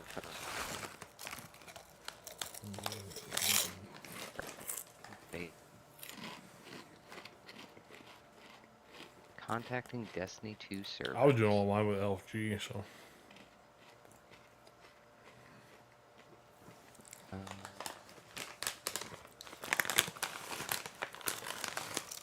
Did it bump you out?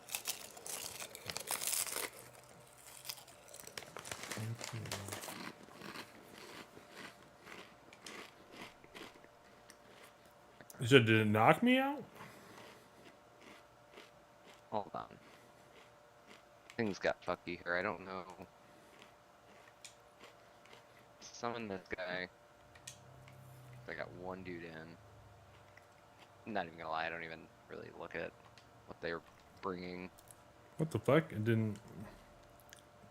If it kicked you, I'm gonna get you back. You'll be fine. I've got some good shit actually.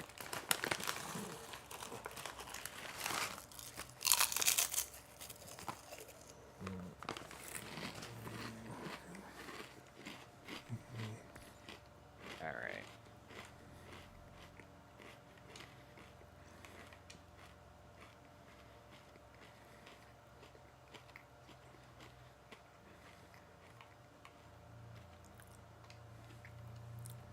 Alright, you ready to go? Sure. Let's go.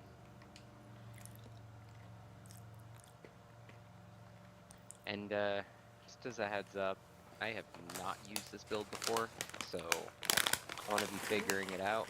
Okay. Well, we're going to see how it works. Lucky enough, I've used this one plenty of times. What could go wrong? I just gotta remember the button order of how to do this build. That's Rasputin. You just gotta jump and then. If I'm understanding him correctly, it's a distress call. There are so few ballet fans left. It'd be a shame to lose him.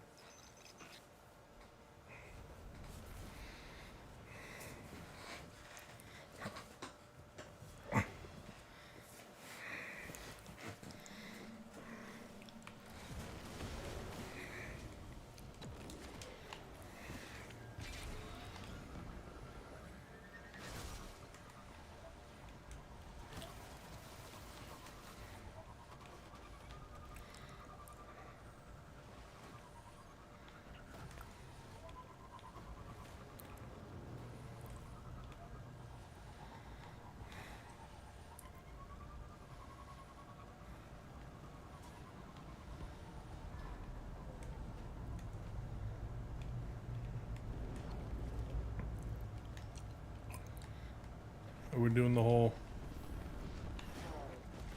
sit in the thing? I think it not. Yeah, we don't need to. This isn't as hard as it used to be. No, it's nowhere near as hard as it used to be. I've been honestly standing in here until the back waves come, but this front wave, I'm not that mad. It does help to shoot the cannons off, though. Shooting. Off.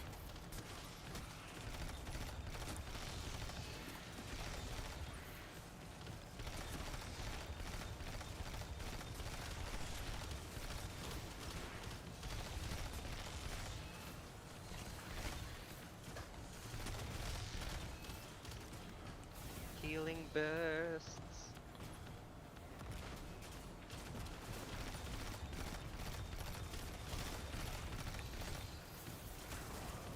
I'm actually really enjoying Red Death here. I have not seen a champion yet, but I'm enjoying it nonetheless. There it is.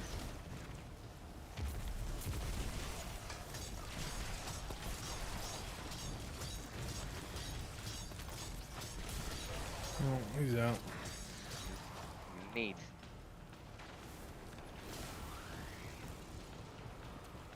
Oh, I didn't even realize he's got speaker sight on, so we've just got plenty of healing going on right now.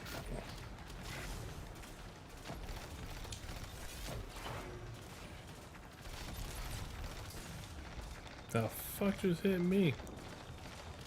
The cannon. Oh no, it's the snipers. Goddamn sniper. Piece of shit.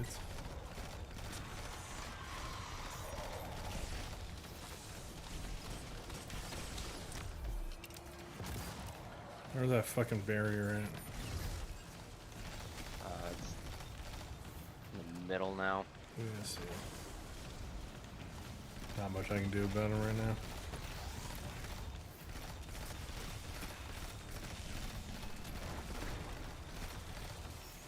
He's dead.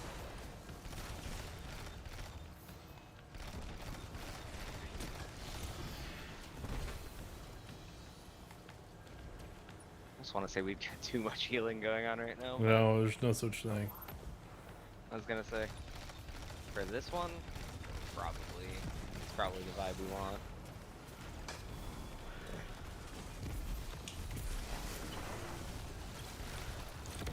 And that was a mistake, but it's fine. It's gonna be fine. Mm-hmm.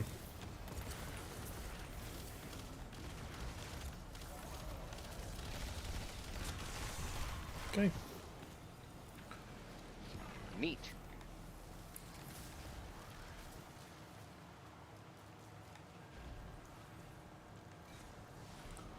Not even gonna lie, I think half that time I was thinking, wow, Red Death is really great.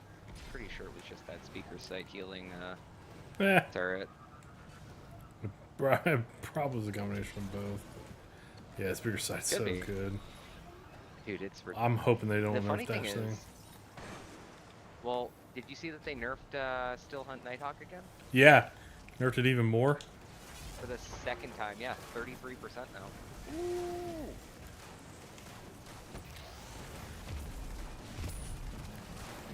Oh, fuck, dude.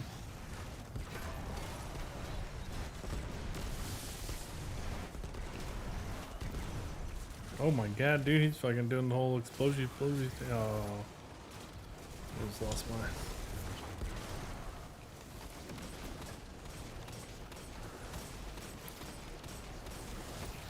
There he is. There he is.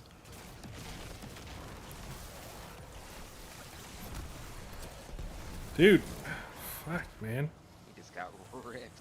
I just couldn't jump in this fucking room.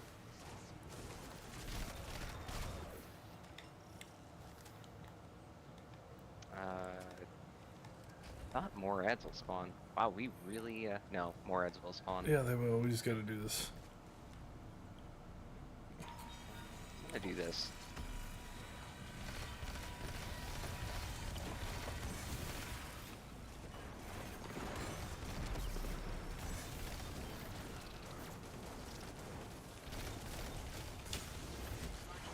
Well, no.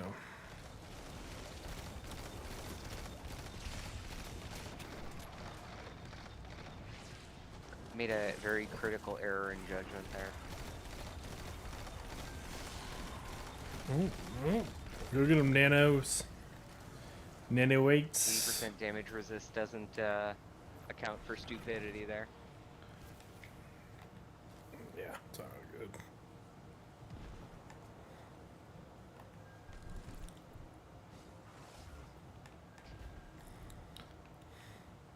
Mm-hmm.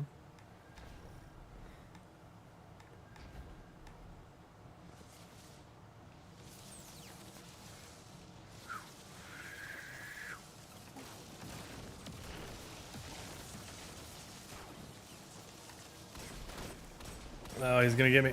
Yeah. So you thought. Barely. Alright, here I come. Here he comes.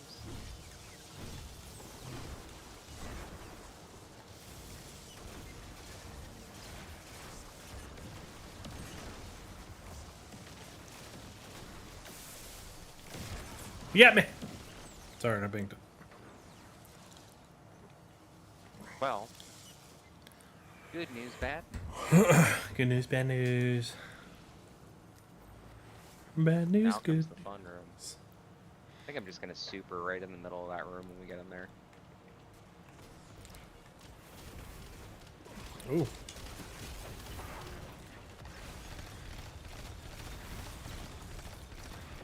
Well, I like it. Where are these freaking champs at? And I'll go get them. They're usually up near the door. Perfect, perfect, perfect, perfect, perfect. Out. Kill him. Shit, stupid fucking spider mine got me.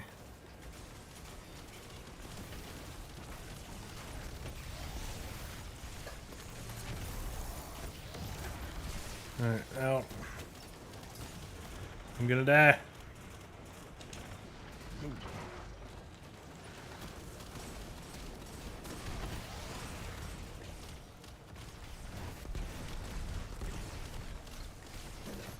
God damn it, dude. You are A-okay, sir. I don't know. I mean, yeah, I actually really do like this build all around so far. I've only gotten one pair of greens. I got two. Just, You haven't needed to. it's been kind of easy going.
We don't have any champs in here, so I'm gonna go fucking hit the boss.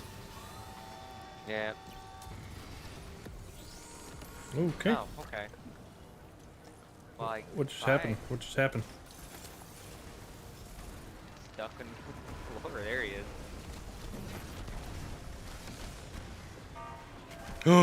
Oh, got me.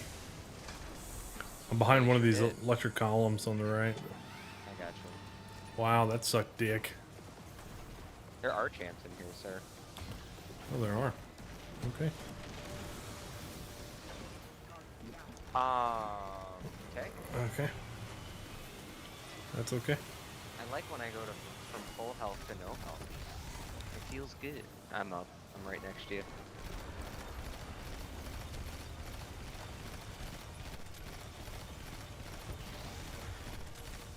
There he's out. Boss is back in the middle.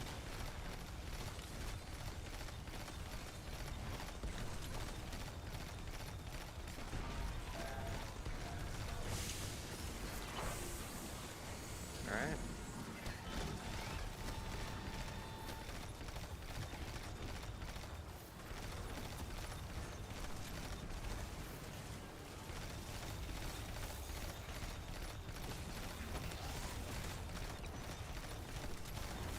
Snipers are down.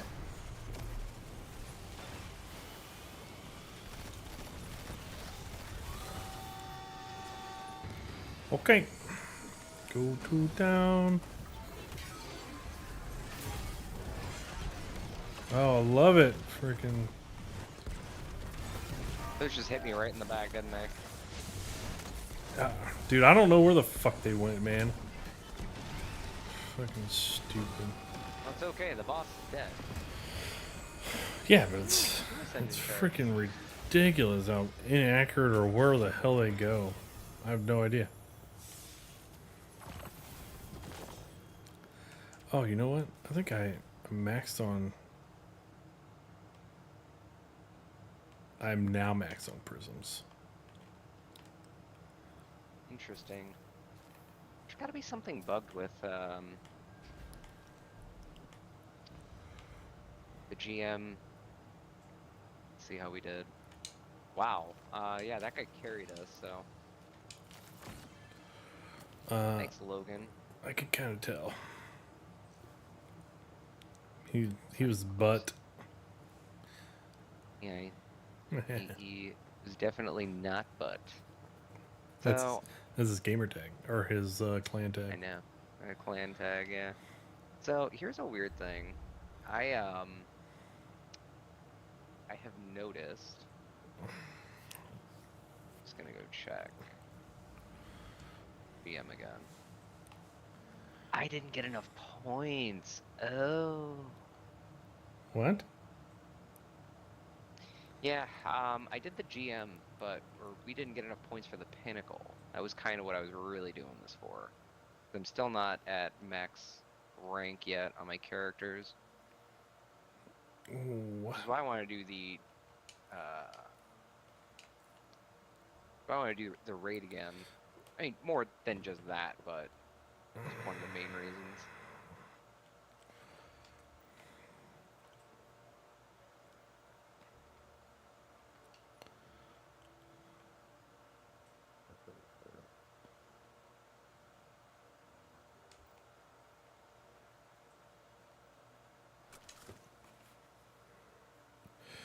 Alright. I'm gonna end the stream. Appreciate everybody stopping by. Unknown, appreciate you, man. Take care, bud.